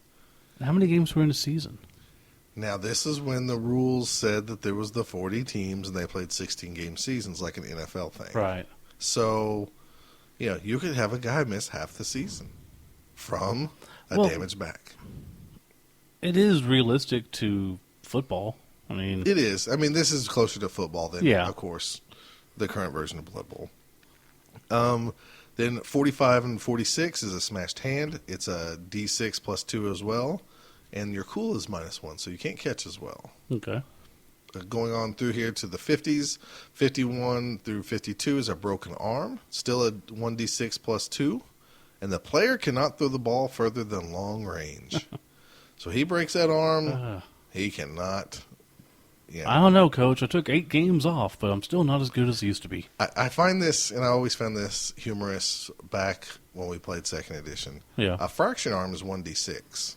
A broken arm is 1d6 plus 2, and you can't throw it further than long. Aren't those kind of the same terminology? It's like they couldn't think of something else to call it. Well, realistically, a fracture is worse than a break, right? Because that's multiple pieces, if I understand it. And a break can be a clean, just one break into 2 pieces. And a fracture is like impact and... I don't know. I'm not a doctor, so the broken arm, you can't throw the ball as far. And then 53 through 54 is a broken leg, 1d6 plus 2. And then your sprint, which what we call is go for it, and everybody gets 2 nowadays. Back then, everybody had different. Right. Your blockers only had 1 sprint. Your catchers had 4, maybe. This one, your sprint is decreased by 1. Jeez. And then 55 to 56 was a smashed ankle. This is where injuries really start getting bad. 2d6. That's right. You could miss up to 12 games with a smashed ankle. And your MA is -1. God. Okay, so let's see, 61. Yeah, let's just tag. We'll do every other one of these. Okay. So go for it. Smash tip. 2d6 missed games, and AG's -1, but the player may no longer sprint. Isn't that great? God. 62, smash collarbone. 2d6, strength and throwing skill -1. The player may not throw the ball further than long range. Well, that seems fair. So, this is pretty bad. 63, fractured skull. 2d6. If the player is KO'd, roll a d6. On a roll of 4 through 6, the player suffers a concussion and must be placed in the injured box of the dugout. Also, see punch drunk. Pretty bad, huh? Another chance to get that. Oh, that's drunk. permanent effects. Anytime the guy's... Yeah, that's permanent. Jesus. No, that's not a one-time deal. That's yeah, a permanent. you're right. I was confused for a second, but yeah, anytime from then on. 64 is a broken neck. 4 D6s. All characteristics reduced by 1. All God. characteristics reduced by So, 1. And of course you think, what's worse than a broken neck? Well, 65 is a shattered knee, which is 4d6 missed games. Your MA and movement and agility are -1, and the player may no longer sprint, and dodge skill is reduced to level 0. Yeah. That's awesome. Horrible. And then 66, The ultimate. the ultimate, is roll twice. Which is amazing. So let me tell you a old school 2nd edition story. So you could conceivably miss 8d6 games. Yeah, but how we handled that is each one was rolled separately and they healed together. So, Okay. Yeah, that makes sense. speaking of 2 injuries that Jeez. seemingly be awful, Yeah.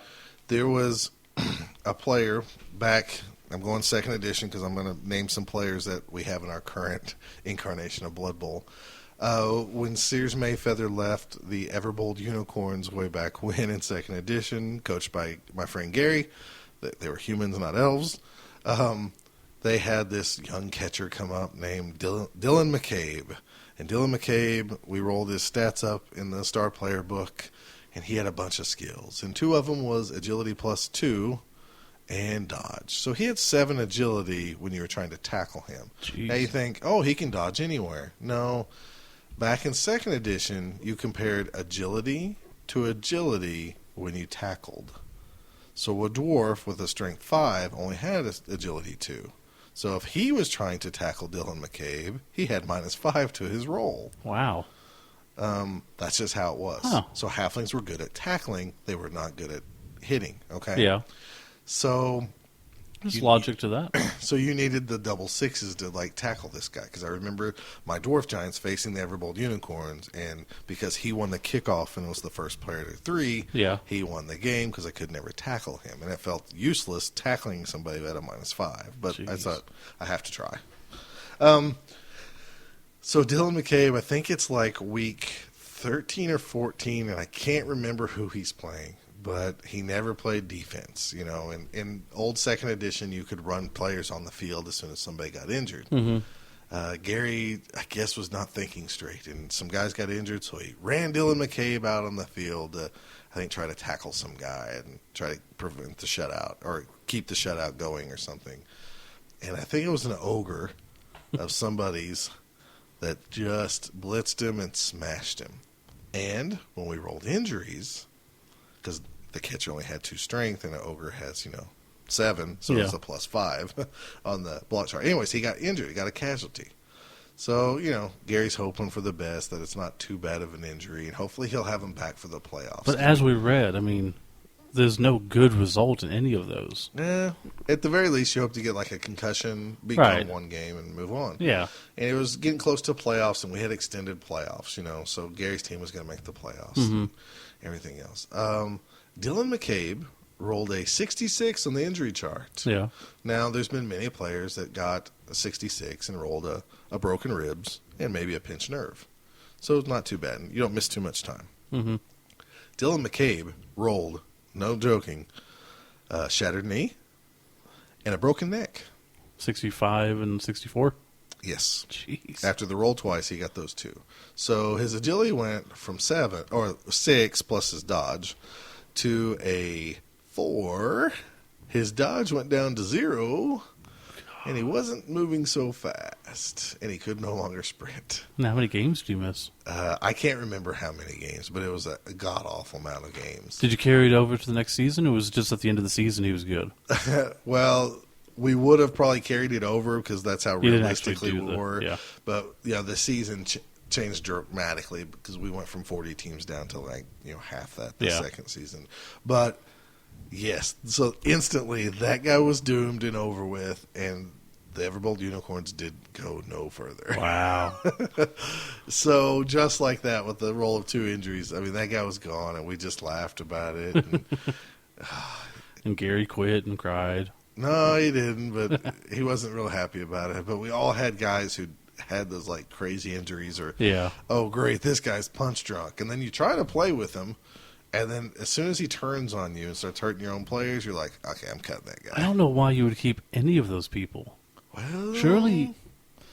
probably if we played the money system right in 2nd edition, if we had Yeah. both books at the same time and started them the Yeah. same time, we might have not kept a lot of those guys. Because it says you we can didn't. retire the star players. Right. But, of course, if you do that, you're replacing them with a regular player. Well, I remember So- so many players getting injured, like star players getting hurt, and, getting the broken neck. I think Withergrass Double Drool, he either died or got a broken neck or something, but he became useless. And so injuries were brutal back then. I mean, just imagine now if you just take all these injuries down even to a D6. Yeah. Even the worst one, it's a broken neck. Now it's just a D6. Can you imagine some of your guys, your lizardmen, missing 3 games? I couldn't recover. Yeah, it'd be terrible. Yeah. So while I miss all these flavorful injuries, and at times, like for our league, if our league was like a little bit longer, maybe 10 games, I think I would like some injuries that maybe were 2 games. Maybe you're gone for 2 games. Yeah. I don't know if I'd go further than that. No, 'cause that's a lot. But it really is a lot. I mean, I justify a lot of this. Old 2nd edition was more trying to be like American football. Yeah. With all their injuries, and so now I can think more like there's a lot of apothecaries and magic spells, and that's why a broken neck only takes one game to recover, or so on. Well, it's like, they didn't have as much padding back then. They didn't know what they were doing. It was more no-holds-barred type of play, so it's a more organized and sophisticated sport now. It's definitely been changed for the better. Yeah. There's some good memories there, but there's some awful memories there, too. Yeesh. So... God, because if you had... there have been games when, like, against your halfling team, I casualtied 10 or people, or 11. Yeah. Can you imagine going to this thing? And if you're absolutely going to miss at least one game, Right. what do you do the next game? Have your tree man and 10 You're in journeymen? trouble. You're in trouble. Yeah, I guess so. You have make weights. As we Wow. talked about Yeah. last, if you played both books at the same time during this edition, you'd have make weights. That is crazy. Especially with the money thing, you would have to. Yeah. That'd be an awful team. Yeah. But some good times were had. I love the flavor, though, of the chart of like, all right, let's roll injuries. Oh, my God. Thank God. I rolled a 14. You were so happy. Yeah. So, or if you got like that fractured arm that was 1d6 and you just rolled a 1. Like, yes, he's going to be back in time. But we lost a lot of star players very early because of the injuries were so brutal back then. Yeah. So, as you can tell. And that's why they changed it, so. Yeah, it's a better game. But, whatever. Anything else interesting about injuries back then? Like I said, we always replaced the gouge die with the other thing. And, I remember, I think it might have been Dylan McCabe where somebody said, like, well, I guess you could get mechanical legs. And we're like, no, you can't do that. And Why not? there was always a big controversy of what you could do and not do. But, no, that's like the most memorable injury I can remember is just like this great star player going from everything to nothing. And then years later, do you remember Willie? Is it Willie? Not Willie McGinnis. That was a Patriots guy. Yeah. Who was the guy from Miami? Willie Gault? No, not Willie Gault. Now you've thrown my brain in a different tangent. I don't know Miami. The University of Miami, he played there. Oh my gosh, I have his image in my head. He was okay, I know it. Ready? Willie Williams? No, McGahee. Willis McGahee? Yeah, Oh, was it Willis McGahee? yeah. Okay. Yeah. Okay, so the player from Miami, I think Willis McGahee. Yeah, okay. Okay. Yeah, remember him. He was playing, I think, in the bowl game against Ohio State, and his knee got just wrenched and destroyed, and he might never play again. Yeah. And something like that. That's what that injury always, like, years later when I watched that injury happen, I was like, that's Dylan McCabe! And that's how I see him going down. Now, it would be kind of cool, like the mechanical eye aspect, where you could buy prosthetics for people. So, to upgrade somebody, instead of rolling for an upgrade, you could choose to set them out for a week and buy an upgrade. Like buy a mechanical arm or... That sounds fun now. Because you'd have a lot of... Well, it's like teams with a lot of money. Right. You're like, oh, you can go for this, +2 to throwing length, but it's a 1d3 missed games to heal. That would be kind of cool. It would be. For $150,000, you can get mechanical arms, and that will give you the skill Mighty Blow. But you could miss 1 to 6 games. You want to take a chance? Yeah, I'll buy that for my lineman. Yeah. Ooh. We need to make up some stupid rules. That'd be kind of cool. You could do it in addition to your regular skills. Ooh. So you can get Mighty Blow 2. No, that's too powerful. Mighty Blow 2. That'd be a little too powerful, I think. Although I'm accustomed to the current version of Blood Bowl not being as violent as the old, it's old not. ways. So. But that wraps it up for energies. I just thought of the Oklahoma City Energy. A new professional soccer our new team. professional soccer team. That's why I said that. Yeah. That sums it up for injuries. Ah. And we will be back with John? You're not going to give him like some fancy We'll be back with the winged human himself, John Breeze, talking about the League and random skills.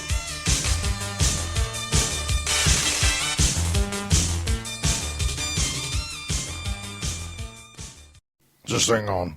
This is Rowdy Riggs, Chaos Dwarf blocker for the Blackwater Bulls. You're listening to Boat Down with Steve and Scott. Let's get rowdy.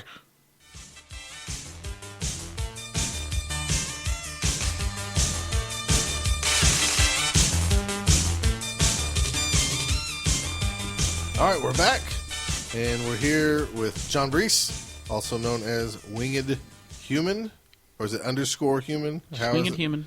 Winged Human. Winged I would Human. say Winged Human, You would be an Okie at that point. but Really? you're not an Okie. I'm an Okie, So I think but I know winged Winged is more incorrect. I can't say winged. It's Winged Human. It's just Winged. Winged Human. Wow, nobody cares. Nobody does care. They But might like look this guy up. He plays a lot of fumble, I lose a lot of fumble games. Let's rephrase that. I lose a lot of fumble games. but you play a lot. I do. Well, So people will look you up so they can win. they will. Yeah, I've got ranked teams. I've got box teams. Mostly elves. A lot of Skaven. Play Cyanide? I don't have Cyanide. I've got a Wii U. Okay, I'm good for playing Mario Kart games. That's about it. Okay. Or Luigi kart games. Luigi kart or games. Waluigi kart games. Or Yeah. Wario kart games. Or 'Cause bowling they games. remake the same game with all 4 of those characters. I did not know. Yep. Wow. Or bowling games that are really bad. Are they? Yeah, the Wii Sports is just not fun. Yeah, so But if you're interested in hanging out with me on the Wii U, I do play Call of Duty Ghosts. If anybody are else in you the Winged world Human? plays I Call am. of Duty Ghosts on the I'm Wii, the No, Wii. there's a- Actually, no, nobody does. no. Nobody does. The most I've ever seen is like 1,500 people online at a time. That's which more than is- I would expect. Yeah, it's horrible. It's A horrible. lot of Japanese people. No waiting. No wait. That's right. No waiting. No waiting. So we got John on here because how did we meet you? Through the podcast. Through the podcast. It was through the podcast. I think we've talked about this before because you've been on past episodes, but it's just been a while. And you came to tournaments first. Is that how? No. We had a league up in Oklahoma City at a store called Little Shop of Games. Okay. I found the podcast. I contacted you guys. I think Steve came up and watched one of my games and realized that the rule set was Redonkulous. it's Okay. horrible. That's all. So wrong. So bad. Yeah. And then you started coming to tournaments. And then I started and coming that's to when we tournaments. started becoming friends and hanging out, Yeah. which led to us asking you into the league, right? Yep. And, And I you think passed all the initiation tests. I did. Right. He ate the pizza and the cookie after we baked it. Pretty much. Yep. I still have the scar right above my ass crack. Yeah. Yeah. Wow, this was kid friendly until you came on. Way to go, buddy. I was talking about a donkey. It's not explicit yet. Donkey on crack. On crack. In So- a mountain. I don't know. So John joined our league, and we just finished up the regular season of This was the final game played tonight. the home league. I'll say it, or our league, the At their Dragonfire Blood Bowl League. Look at Steve roll his eyes. At I'm Casa not de getting Ginger. into it again. Casa I de know. Ginger. We Where make most fun games- of you because you always say what a home league is, not the fact that you use the word home league. Oh, okay. That we play the league at your house? There you go. Where do most games take place? Look at him. He's so mad right now. I will say that I probably drive the farthest to play the games. No, you absolutely do. Yeah, you do. So- That's kind of your fault for living far away. But at from us. least you made all the games. I did. right. I did. You did. Every single game. So, your background, more than anything, is that you've never played second edition or first edition Blood Bowl or even third edition. You How actually did you get started. involved?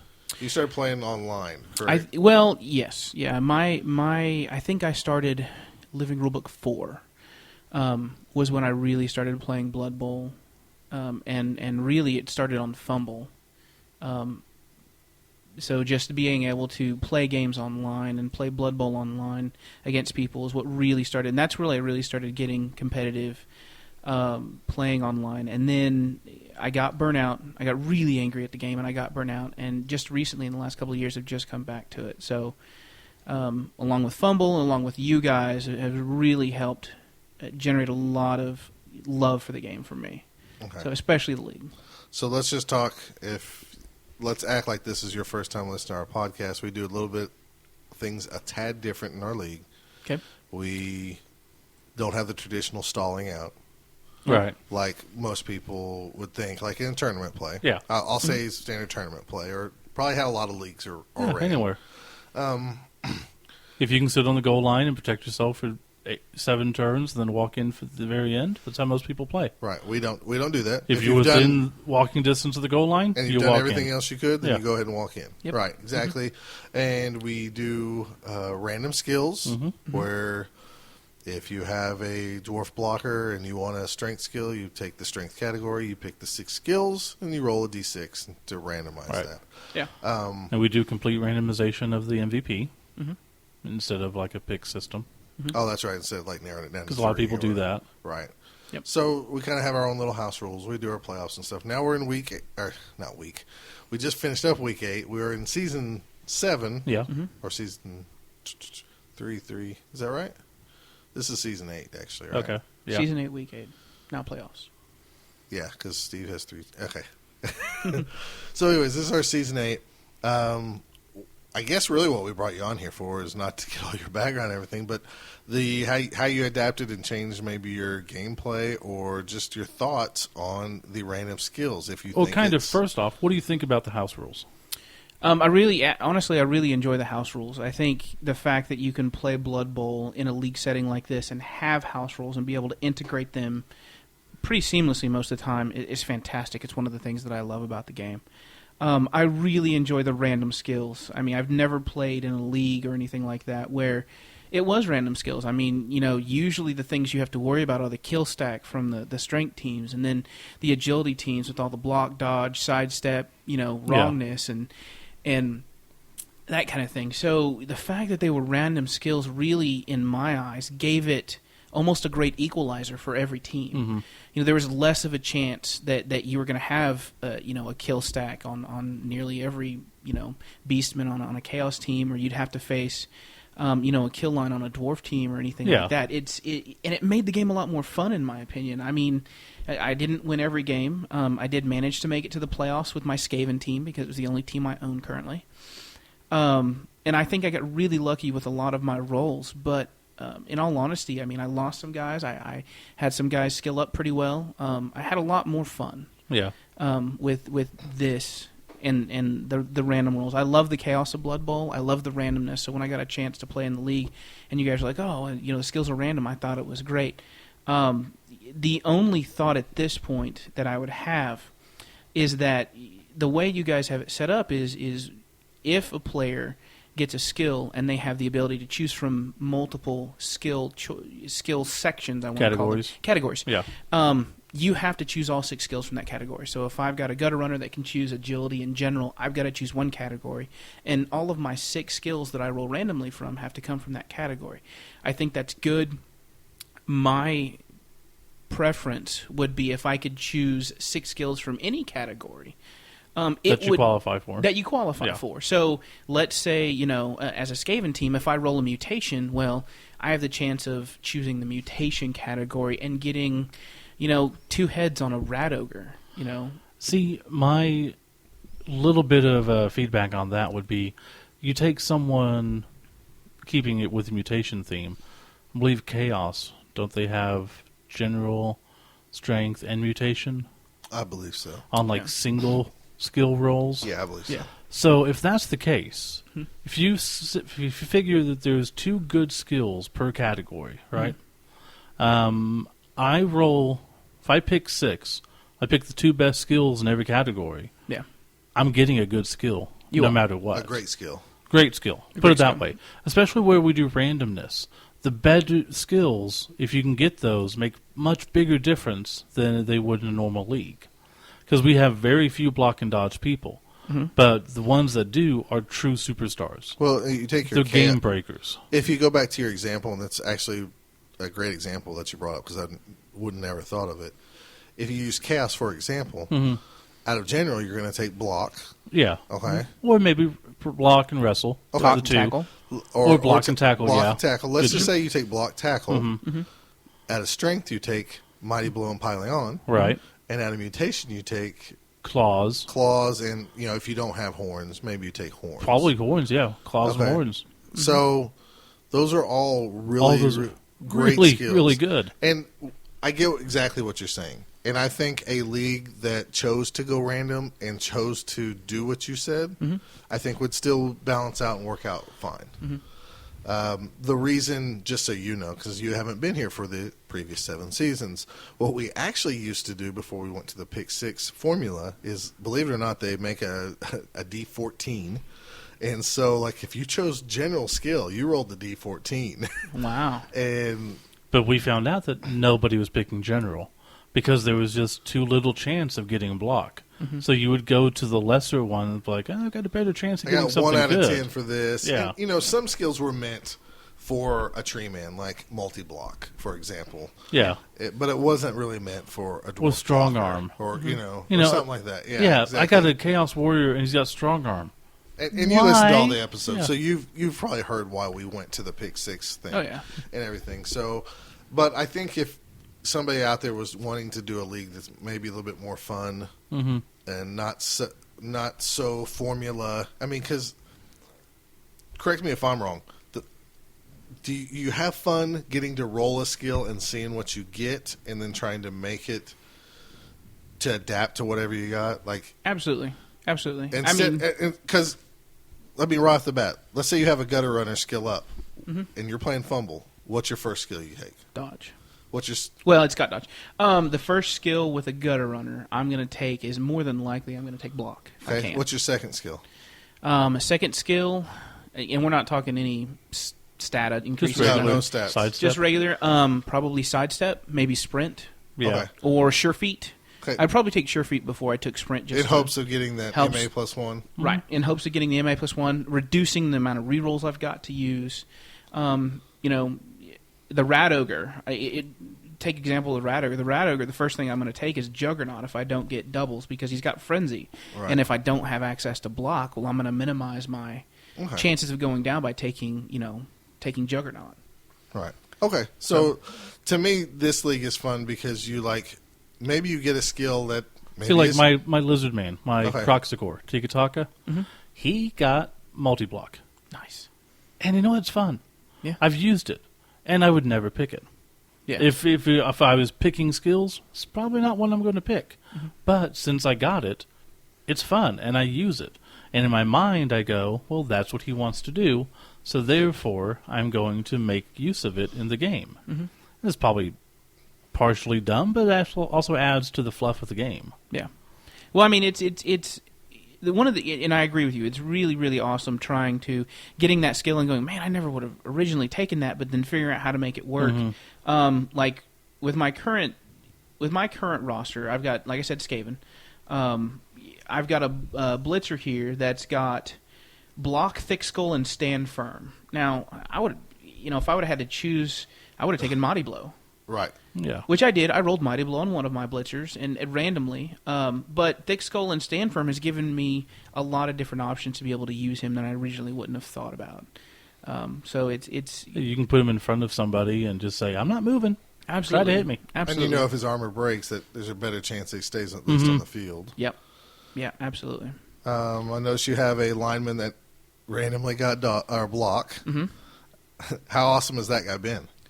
Pretty good actually. I mean, he has taken a little bit of damage. He's a -1 armor value, but I mean he's pretty reliable though. He is line of scrimmage fodder, hands down, and he does a good job. Right. So it's like I said, I've been really lucky with a lot of my skills, but I mean, I try to make the best that I can that I had, and it seems to have done pretty well. So, and I really enjoy the fact that I'd be able to go into a game and I know that I'm not going to go, oh man, this is chaos. I've got to worry about my You're not going to get fielding your 3 whole guys. team killed.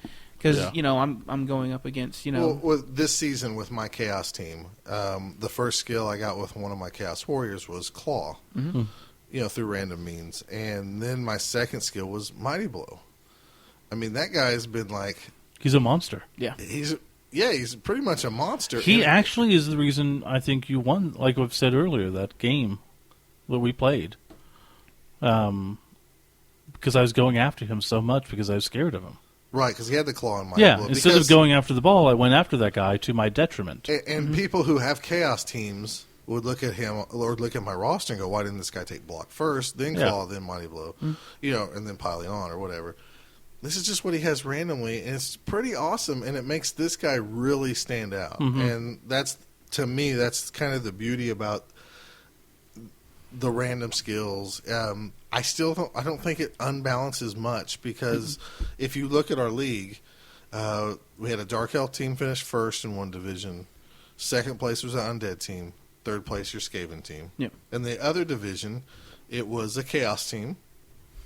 And then for first place, second place was a Pro Elf team, and then a Lizard Man team, which were tied. So through tiebreakers, So Lizard Men got second. Right. No, they really got third. They got second. No, through the tiebreakers, they got third. But We don't accept that, Mom.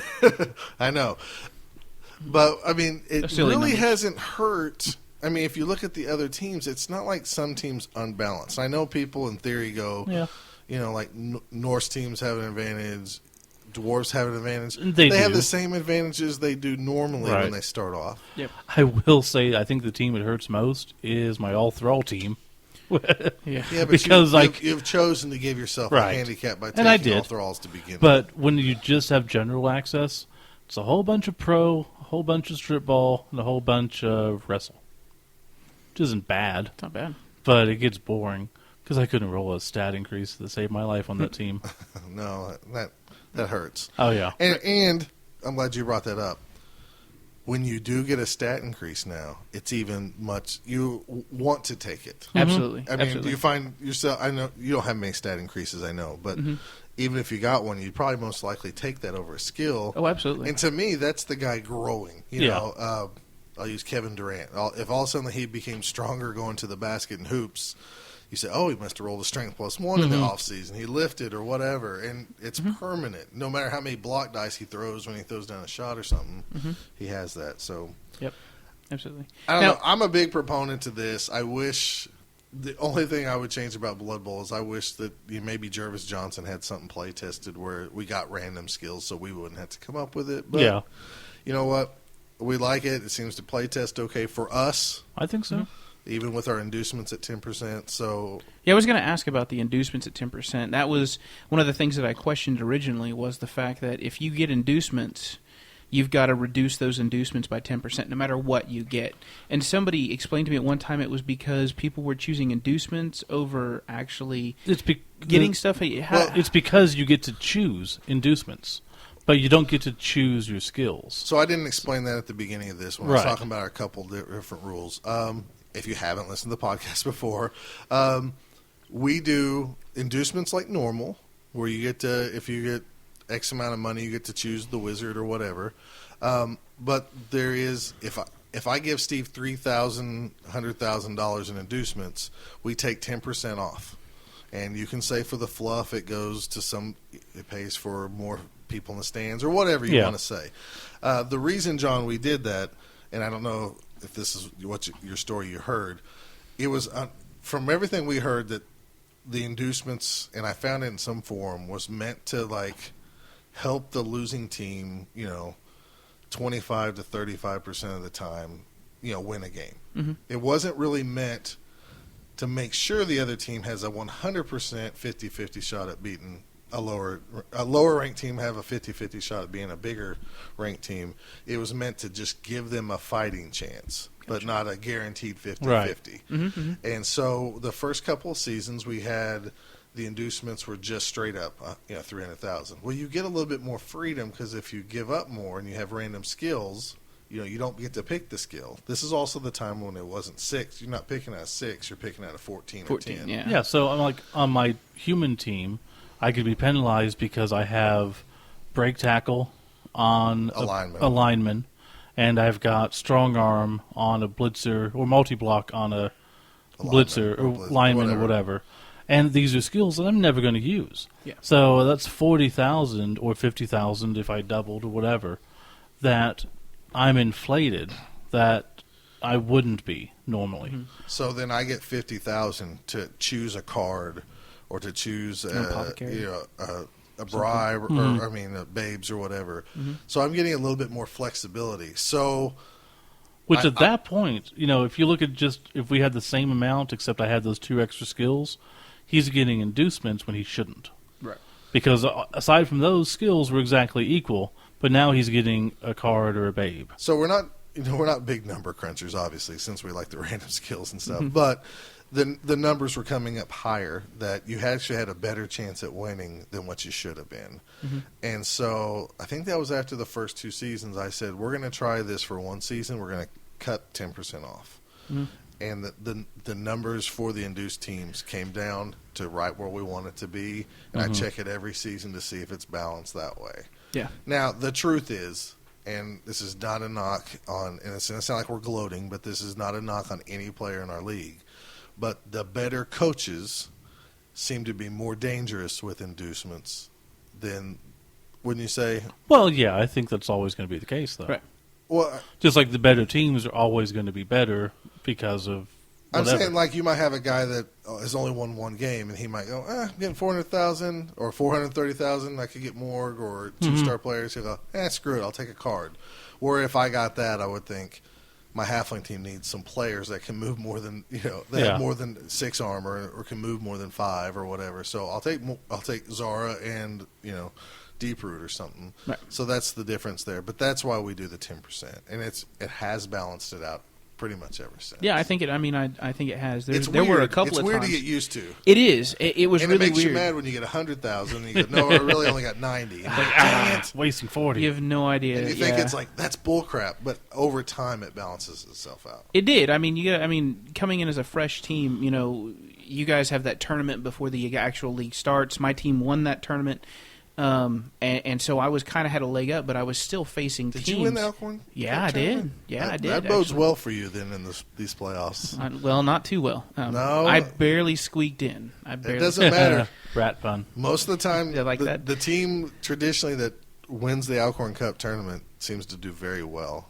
Fantastic. In a couple previous, You could win it next by a couple whisker. seasons. You could win it by a whisker. By a whisker, yeah. By the But- skin of your cheese. Just kidding. Is that That's a thing? so bad. Teeth? Yeah, it's I close. tried. All right. But I mean, I was going in, and the first time that we took 10% away on the inducements, like what the hell's going on? And it really confused me.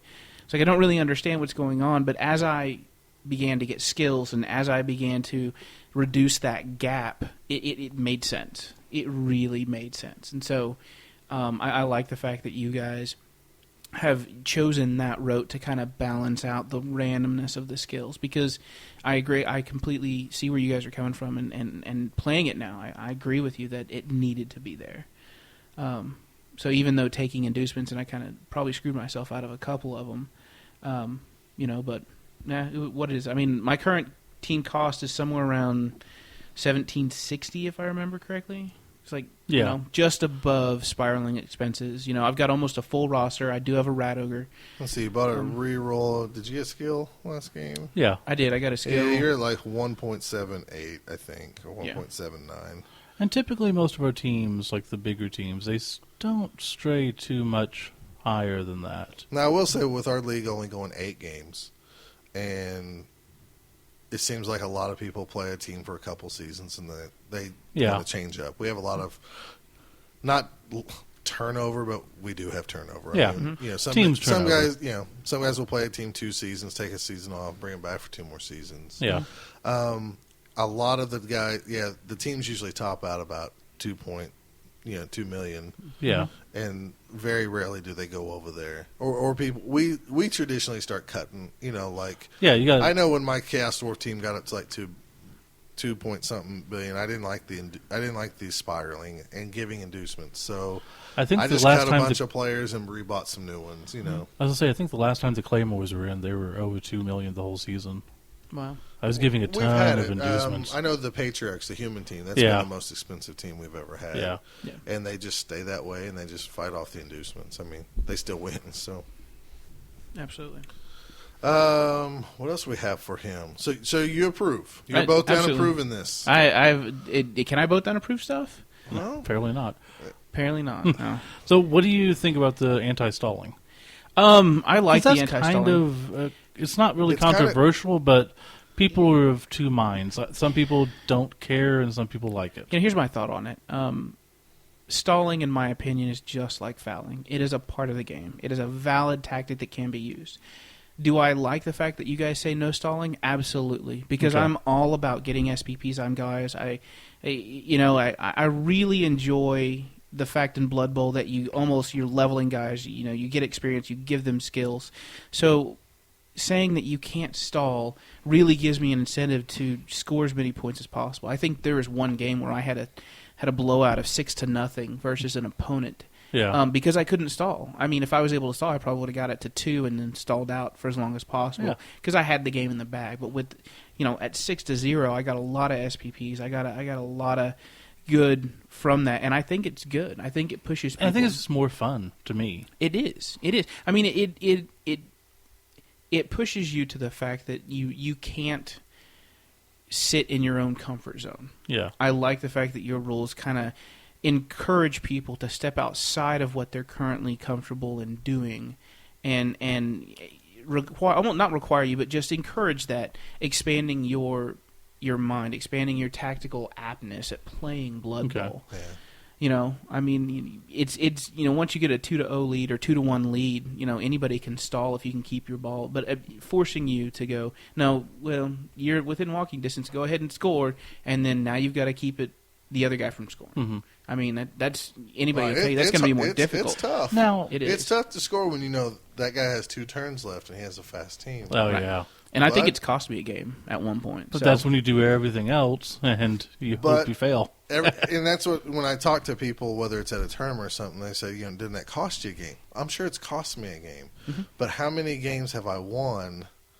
Because you're on the other side of it. Because I was on the other side of it where they weren't sitting on the goal line because I had one bad, 4 plays in a row, where I rolled bad and they had nothing else to do but walk in. So I think it would still balance itself out. We just wouldn't have high scores. Like you said, it'd be 2-0 instead of 6-0. Right. And so I think everything would still balance out. Which it does make the games a lot more exciting, in my opinion. I mean, it gets me thinking. It gets me out of my comfort zone. It really gets me involved in the game. Sort of along those same lines. And this is probably just more of an existential question. Does We're getting very serious today. Well, which feels more like an American football game played by future mutants? Mm-hmm. The original Blood Bowl rules that you'd play online or whatever, or ours? Because that's what I like about ours, is to me, it feels like this is more like what a future version of football would be. Because your players are scoring, because that's what they do. That's how they win, is they're forcing themselves to score. And you're getting random type of mutations on people, so you're getting different types of players who are good at different types of things, rather than just, the monsters of Midway who everybody's got block, mighty blow, piling on. Mm-hmm. Hey, to tell you the truth, playing in your league has reminded me of one thing that I used to love from my childhood, and that was Mutant League football. Yeah. This really feels more chaotic. It feels a lot more interesting. It definitely doesn't feel like what today's pro college American football feels like. Yeah. Because, watching pro and American college football, those guys will stall every chance they get. They don't care. They will do everything they can to make sure that their point score is just one more higher than the opponent, and that's all they care about. You know what I'm saying? Yeah, that's true. And this feels more like Mutant League football, where it's chaotic, and you got teams running back and forth, and the ball going everywhere. People out of spaces because you've got this guy who's not supposed to have pass block, but he does. He's got pass block, and I didn't know he had pass block, so I threw the pass, and he has a much better chance of catching it than what he normally would, because who's going to take pass block on a pestigore? Nobody, but you randomly got it, and it was there, and it probably helped him out at that point. So to answer your question, your the Dragonfire Blood Bowl League more like Mutant Football League, and I love that. I can see that. I really love that. So Fumble feels more like American football to me. It feels closer to chess, more tactical than it does more chaotic, which in my opinion is what the true essence of what Blood Bowl is. And that does make sense, but see, and I think it's just me because I see if Blood Bowl's in the future and it's mutants and stuff picking up the ball, then I don't see as much of an advantage as it is, I don't see goblins or Amazons or whoever just planting the ball on the end zone and sitting on it and watching the clock. Yeah. That doesn't seem right to me in any shape or form. That's just me, though. I can see that. I can definitely see that. And I can agree with you there. I don't see it either, but my thought is I mean it's a game. Yeah. And it's a miniatures and almost again it's a lot like chess in my opinion. The real Blood Bowl game is more like chess. It's more about tactics and less about the chaotic randomness of the die rolls, which which is why I'm more competitive when I play Fumble. When I'm playing games here with you guys, I'm here about the chaos. I'm here about seeing the die rolls and trashing people and doing those weird, crazy things. I don't like doing it on Fumble because Fumble pisses me off so much. Because you're not going to get it. Okay, well, I mean, you got good dice rolls and you got bad dice rolls, and the RNG also likes to stutter a lot. I mean, But it makes more sense to hold onto the ball and walk down the field because you're not going to give it up. You're right, absolutely. There's one thing that you'll never get in our league, and if anybody out there likes what they're hearing here and they want a copy of the league rules just to maybe adapt to your league or maybe try just for a trial period, send us an email to Both Down. And BothDownPodcast@gmail.com. Right, we can do that. You ever played in a tournament where you're playing a really nice guy, you're having a blast, and the smart thing to do is to sit and stall. And you're destroying him, but it's supposed to sit and stall. That's the smart thing to do, but you really just want to walk in the end zone. But you shouldn't because he's playing Wood Elves or whatever it is. How many times has that happened? Yeah, Enough, right? Yeah. And in our league, if you've ran out of everything to do, even fouling, I mean, you could foul and hope to get caught so you could stall a play. It's happened a lot. You walk in the end zone, and you don't feel bad because, and I know people probably in Europe are going like, "Oh, it's part of the game." I totally agree with that. If we go to a tournament and we're playing tournament rules, So is the legal procedure, but we're never going to call it. Well, that's true too. It's true. Yeah, nobody calls it. I'm saying I don't mind going to tournaments because I know what I'm getting into. Right. The beauty of this is even your mate or your friend or whatever you want to call it, as much as I can piss Steve off by playing a game and kicking his butt, at some point I walk in the end zone and then he can set back up. He doesn't have a whole a bad half. Yeah, I don't have to sit there for 7 turns like... Right. Or Alan's Waiting for you to stupid destroy one-turn him. touchdown guy. Yeah. Just like, oh, well, I kept you from scoring last half. I'm just going to go all the way to the end zone, sit there, and put all my Skaven around him and see if you can get me. That bastard Skaven guy. Yeah. All Skaven must die. Anyways, No. that doesn't happen in our league, and if you don't like that, then that's fine too. I don't really care. I love our league. Yeah. I think it has a lot of great qualities. I think it's different, and that's what makes it the beauty of it. So Absolutely. well, congratulations also on. I don't know if you knew this, Steve, but John's Rat Ogre won the statistical category of most casualties this season. He's a beast. Good. Yeah. What's his name? I can't pronounce it. His name is Clegane. Isn't that from Lord of the Rings or Wow. Lord Really? of the Thrones? Yeah. What is it? Keep with that. Game of Thrones? It's from Game of Thrones. Isn't that the Mountain Man? That is the mountain that rises. Is he the or he burnt- could be the Hound. Is he Either the one. burnt face guy? That's Or the his other- brother. His brother. Okay. That's Sandor. No, this is he. I named him Clegane because I am a big fan of Game of Thrones, and in all honesty, he just wrecks stuff. And unfortunately, How's that working out for you? he pushes people around a lot. That's You all I have can the really most say. casualties, Oh though. my gosh, I don't know how. I really The don't. very beginning of the season. It probably had to have been. When you hired him, he was all excited. I'm like, I'm going to prove my worth. And then after a while, he's like, I don't really need See, to I don't do know this. if John had him at the beginning of the season. I didn't. He didn't. I bought him halfway through. Yeah. Oh, after okay, 2 or well, 3 then games. he's done pretty good. But Yeah. there was one game where I had him and I had the star player Rat Ogre, whose name was Head Splitter, I think. Yeah. And I don't remember who I was going. I couldn't score a casualty for the life of me with either one of those guys. I don't know. I hope that continues because you have to face me in the first Nope. round of the playoffs. But you can't take star players. You can't take start. I don't think there's going to be any inducements on either side. Really? Maybe. I think we're even. Oh, nice. That is going to be nice. It's going to be different. It is. So, well, good luck with the playoffs. Absolutely. Yeah, I think I'd rather face you than Scott. Thanks. Appreciate that. Wow. It's all right. Steve just doesn't want to face me because he knows that now that we live together, Well, it's even more of a rivalry. you also have more strength. He's got speed, but I can almost match him on speed. That's right. And I've got street because we're on ball. the side of the bracket where it's my undead team versus John's Skaven team. Yeah. The winner facing Steve's Dark Elf team. Yeah, my Dark Elf Oh, team yeah. with But his Dark Elf 5 team's strip good. ball, His But I Dark think- Elf team's going all the way. 3 Yeah, frenzy. I think I faced your Dark Elf team at one point. in They're time. pretty brutal. They are. They So- can be. Yeah. They they're will. bastards. Or they can get completely destroyed by halflings. That was last season, brother. Either way, you bring that guy to the game and we'll play, and I will care about winning this time. I will really. Okay. We won't even get into that. Well, now tell me what a Bloodshank is.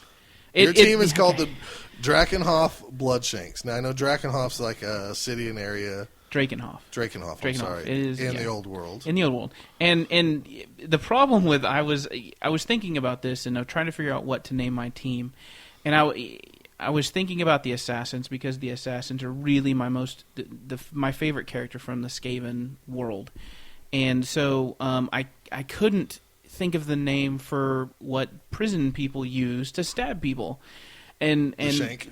Well, it's a shiv. All right. Oh, it is a shit. It's Yeah, a it's a shiv. shiv. But when the you shank is the verb. the verb, yeah, when you To stab shank somebody with the somebody. shiv, it's Oh, that's right. That's right. Yeah. So I kept, and for some reason, the word "shank" wouldn't get out of my head. I'm like, this doesn't sound right. So but this team should be called the Blood Shivs. Yeah. it should be called the Blood Shivs instead of the Blood Shanks. But the Blood Shanks work. So basically, a blood shank is me stabbing you as many times as possible to make you bleed. Nice. Yeah.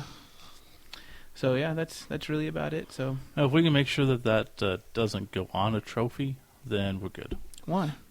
Well, saying. for a couple of reasons. I need you, because when we do our trophies, your team's kind of has a long name, so I'm going to have to pay a lot of money for the extra characters to engrave in the... Yeah, hold 10 Trophy. cents. Yeah. Hey, Well, buddy. that's extra money. The good news, too, tonight, and this is just extra, is the guy you beat tonight. Yeah. Both his teams finished last place in the league. Mm-hmm. Our league states in our rules that, for the very last place team, they get the back of the pack award, which is the horse's butt that we use at our tournaments and stuff. And then they must go to the NIT tournament and try to play their way to stay around because they have to leave the league for a year.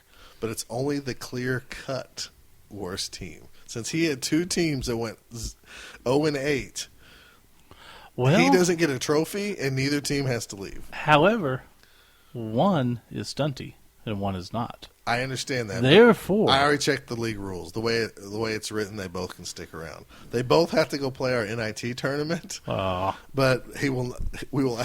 Your name can be engraved because we'll have the extra money. Is what I'm getting Okay at with because that. nobody's going to get a reward for the worst team For the in back of league. the pack. So you'll have that extra money. That's right. we could just put his name on it. Back of the pack, you, Yeah, that's right. the coach. The coach. So Well, I feel bad. I mean, he played a good game. I mean, he played really in good the tonight. last game, I He just can. played him too, and he went one up on me, and just And he came my back. dice were really bad during the game, and I managed to come back somehow. So, like I said, really good skill. That's rolls. Blood Bowl. That is. Well, Yeah, good luck with the playoffs, and I hope you get beat by me, and then I hope I beat Steve.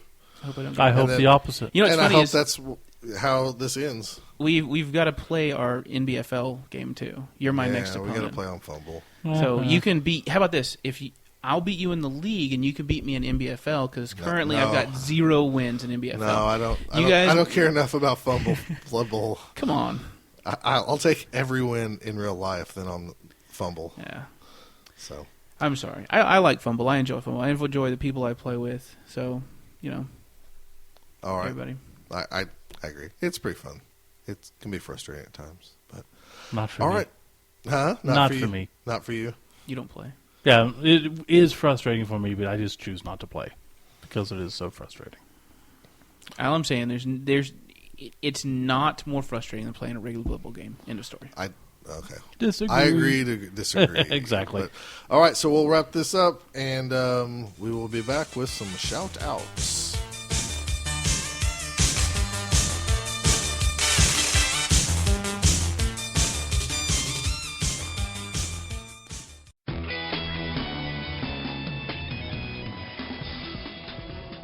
Hi everybody, I'm Snobb Costas, beat writer for the Long Island Blood Bowl League, here with another Did You Know, featuring some of the most interesting stories of history in the Blood Bowl universe.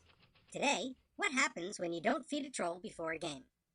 The Badland Baddies were in financial turmoil back in 2468. They had been cutting unnecessary expenses, including balls and chains, practice facilities, and travel. They hosted their own tournament, the Showdown at the Badlands, in order to raise money for the desperate franchise. But they didn't have enough money to run the tournament. They didn't have the ability to even feed their own goblin team before their game against the Southside Squids. But Did you know?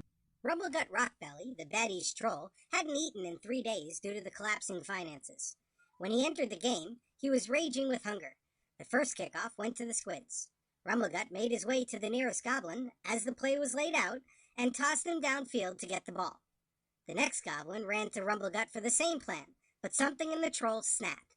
He lifted the goblin to toss him and caught a whiff of some McMurdy's Big Stacks in the stands, and he decided instead to eat the goblin raw. The next goblin, who was ready to be tossed, couldn't get out of the way fast enough, and the troll picked him up and ate him too. Mass hysteria hit the pitch as Rumblegut went on a rampage, looking for any goblin he could get his hands on.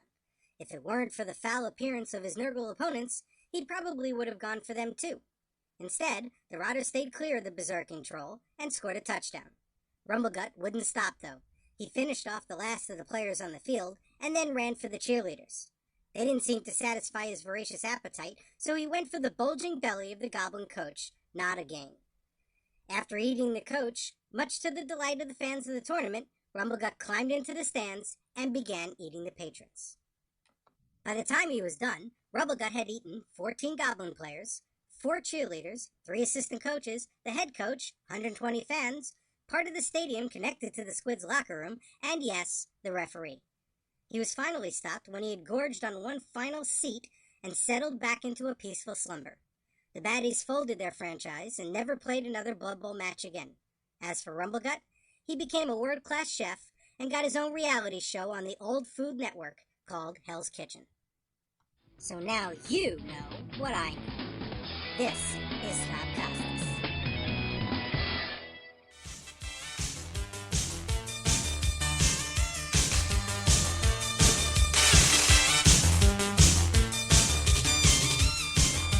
And it's time for Shout-outs! Okay, our first shout out goes to Willy Wonka for Chewy Sprees. Is this a Wonka? Yeah, it's a Wonka production. God, they're good. Okay, these are pretty good, and I like regular sprees. Yeah. But I like to suck on them. I don't chew them up because of that tartness. in Wow. it. See, I like chewing. But Steve gets these chewy ones from the movie theater, and they're pretty good. Yeah, I used to get popcorn at the movie theater. Sometimes I normally don't get anything, but I like to support the Warren because it's so good. But I'm proud of Steve because he doesn't steal movies from the Warren. no. There was a time in his life where he'd pay for one ticket and watch movies all day. Yeah, but I would also be going to Quail, which is 40 minutes away. You didn't have to out yourself any more than you But did. I'm just saying, no. The reasoning behind it was I was going 40 minutes out of my way to a theater, and I would buy concessions in between the movies. So you and still they support him. Yeah. Okay. So I didn't have any But Steve qualms likes the about it. Warren Theater so much here in Moore, Oklahoma. Who doesn't? It's Johnny approved. Yeah, exactly. And anybody else who would go to it. So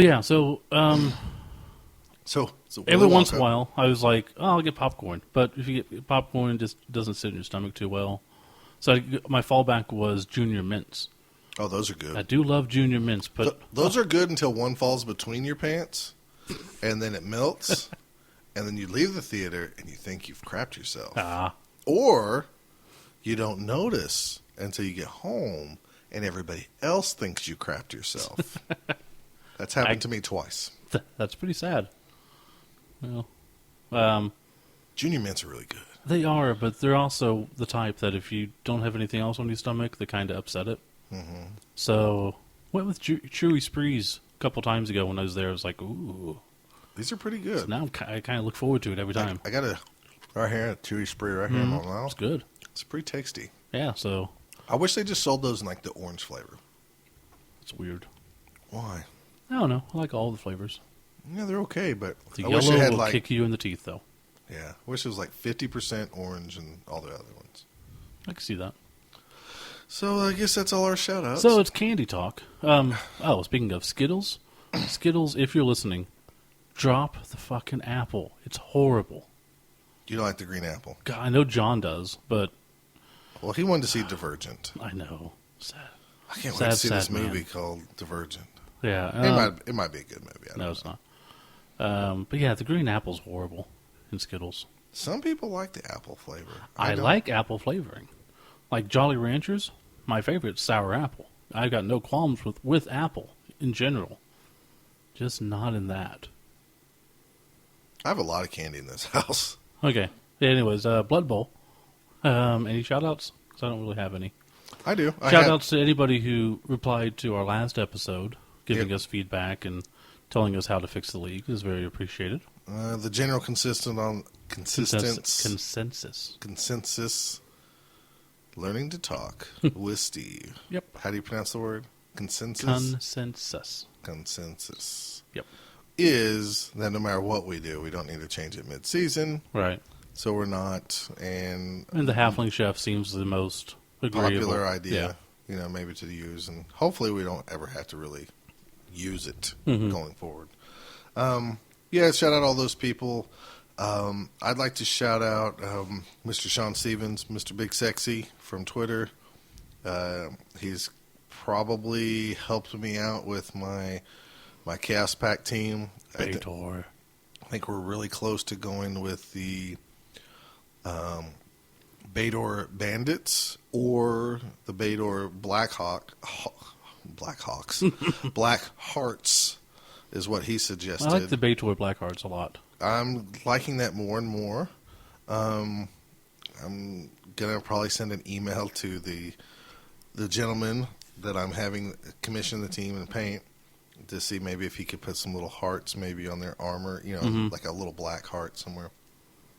And if we can go that route, then that might be the team name. And be from Baitor's Blackheart Bar and Grill, but with the GR. Yeah, his suggestion was he saw it, like Baitor's Bar and Grill, but the G was like either ripped down or hammered over it was a K. So a K over the G and the R. So it's Bar and Kill. Yeah. I like that a lot. I like that a lot too. So I'd like to thank him very much, and I'm probably going to go that route so he can, I'm probably going to let him name a player or maybe name a player after him and hope that player doesn't die in our league if I ever play them in the league. So is he officially both down approved? Yeah, I haven't it's like 98% done. He's our brother in fluff. Yeah, he's pretty, He is fluffy. He's fluffy, and he's a brother in fluff, and his little brother, younger brother. Okay. We'll go little because physically I know he's little. Yeah. Smaller is all about, he just wants combos in Blood Bowl. He wants Super Block and Super Mighty Blow to work in tandem with piling on and extra kicking you down, piling on. Yeah. So we got in a big fun Twitter argument. So might as well give a shout out to the other Stevens brother too, because I had some good entertaining moments. Big Sexy and Little Sexy. No, what's he go by? He goes Cheated Fates. Yeah. On Twitter. Spencer. Spencer Stevens. I wonder if he's for hire. I don't know, but I'm thinking I should name that two-headed Skaven after them. Why is it we knew our Spencer for years, Oh, yeah, And he's even been commissioned to paint stuff before. and we never called him Spencer for Hire Never made the comment Spencer for hire. because that's probably a terrible TV show. I liked it. You watched everything back then. It wasn't as good as The Equalizer. Equalizer was really good. Wasn't he the bald guy? I don't know. I remember liking it. Of course you did. I think he got phone calls about his missions. Did he? I don't remember. Did he pick some agents? Did he ask his computer which agents would help me on this mission?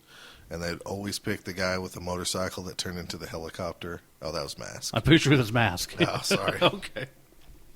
God, they always pick that guy. Oh, yeah, he was awesome. Condor. Blah, blah, blah, blah, blah. Yeah, but I wanted some other guys with cool masks. Yeah. But it was always cool when one showed up and you didn't know who he was. But the Asian guy was always on the mask team. Well, Because he had the lifter mask. And he'd always go, lifter on. And he'd lift things up and lift them down. It's like, Yeah. give me a different guy.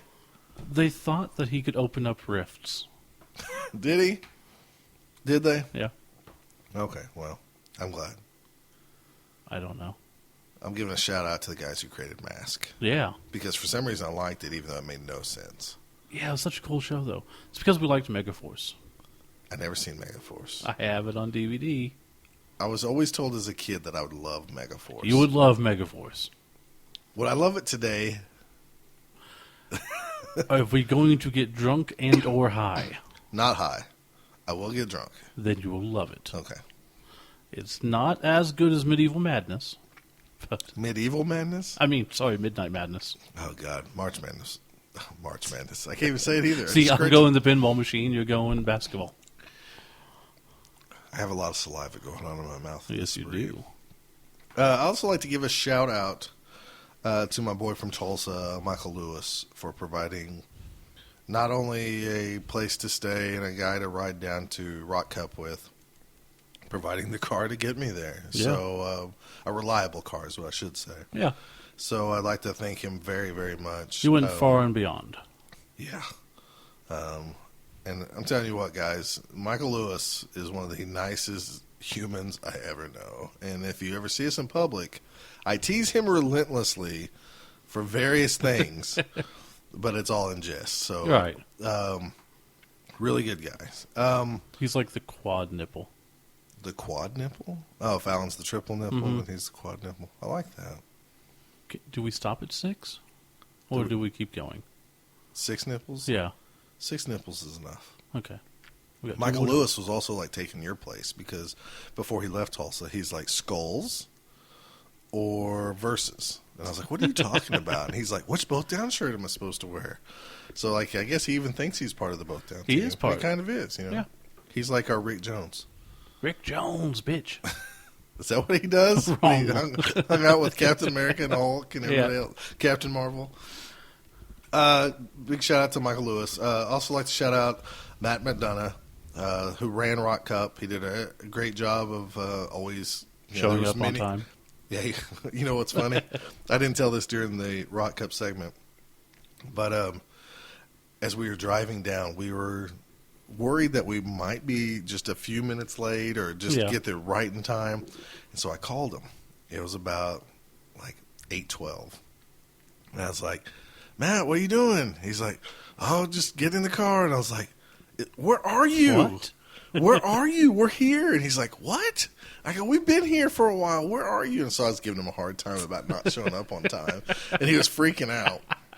I was like, dude, I'm just joking. We're 45 minutes away. And he's like, you bastard. And That is- everything else. So, I want to say it's wrong, but it's just so right. so funny. But give a shout out also to Nathan, who's commissioning my team. Yep. Of course, our friends, Kent and Who Brad just got a and all good those guys. job. Yes, our buddy Nathan got a new job. He's like a real big person. He's a now. big scientist guy now. He is actually. Mm-hmm. We know a scientist who plays Blood Bowl. We probably know a We lot know of more, them, but yeah. Any more shout outs that I need to give out? Shout out to John for helping us out on the podcast. Yeah. Today. Snob talking about- Costas, as always. Yeah, our boy Snob.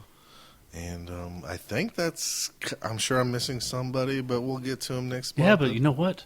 We got this one out on time. Unless this one doesn't go out on time. But we have plenty of time to make sure it goes up You on have time. plenty of time to edit this. Now, Yes. whether you do it or not remains No, it'll to be get seen. edited. Well, then if I can't talk. Well, you got your fat mouth full of fat candy. I have one piece of candy in my mouth. like Unless five- I can find some more orange ones in You here. got like 5 pieces of candy in your mouth right now. I'm going to put 5 pieces of candy in my mouth. Look at that yellow one right there. That one's weird looking. It's weird. That one's got some Nurgle problems. All right, but Probably that's all I just a got. spider in it. What? There's probably just a spider in it. How is that possible? A manufacturing plant. Spiders get inside, and they get inside the coating and get coated over. So we've ate a lot of spiders when we eat candy. Probably. These are pretty good. Chewy Sprees. Mm-hmm. Both down. Brought to you by Chewy Spree. I wish. Okay, well, we'll be back next month with something or other. That's how you're ending it? Yep. Okay. See you next week. Something or other. Next week, huh? Next week, month. Month. Next 4 weeks. Goodbye.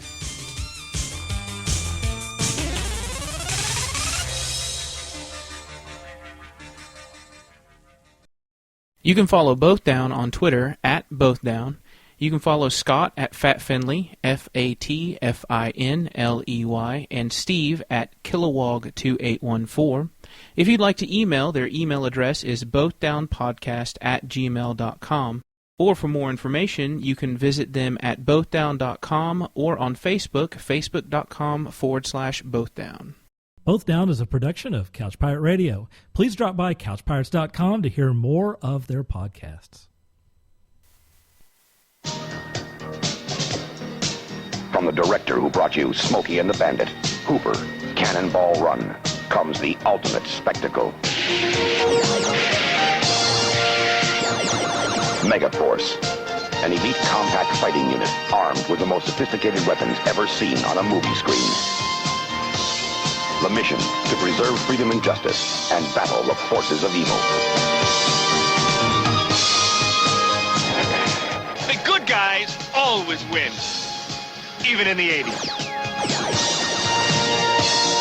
Megaforce.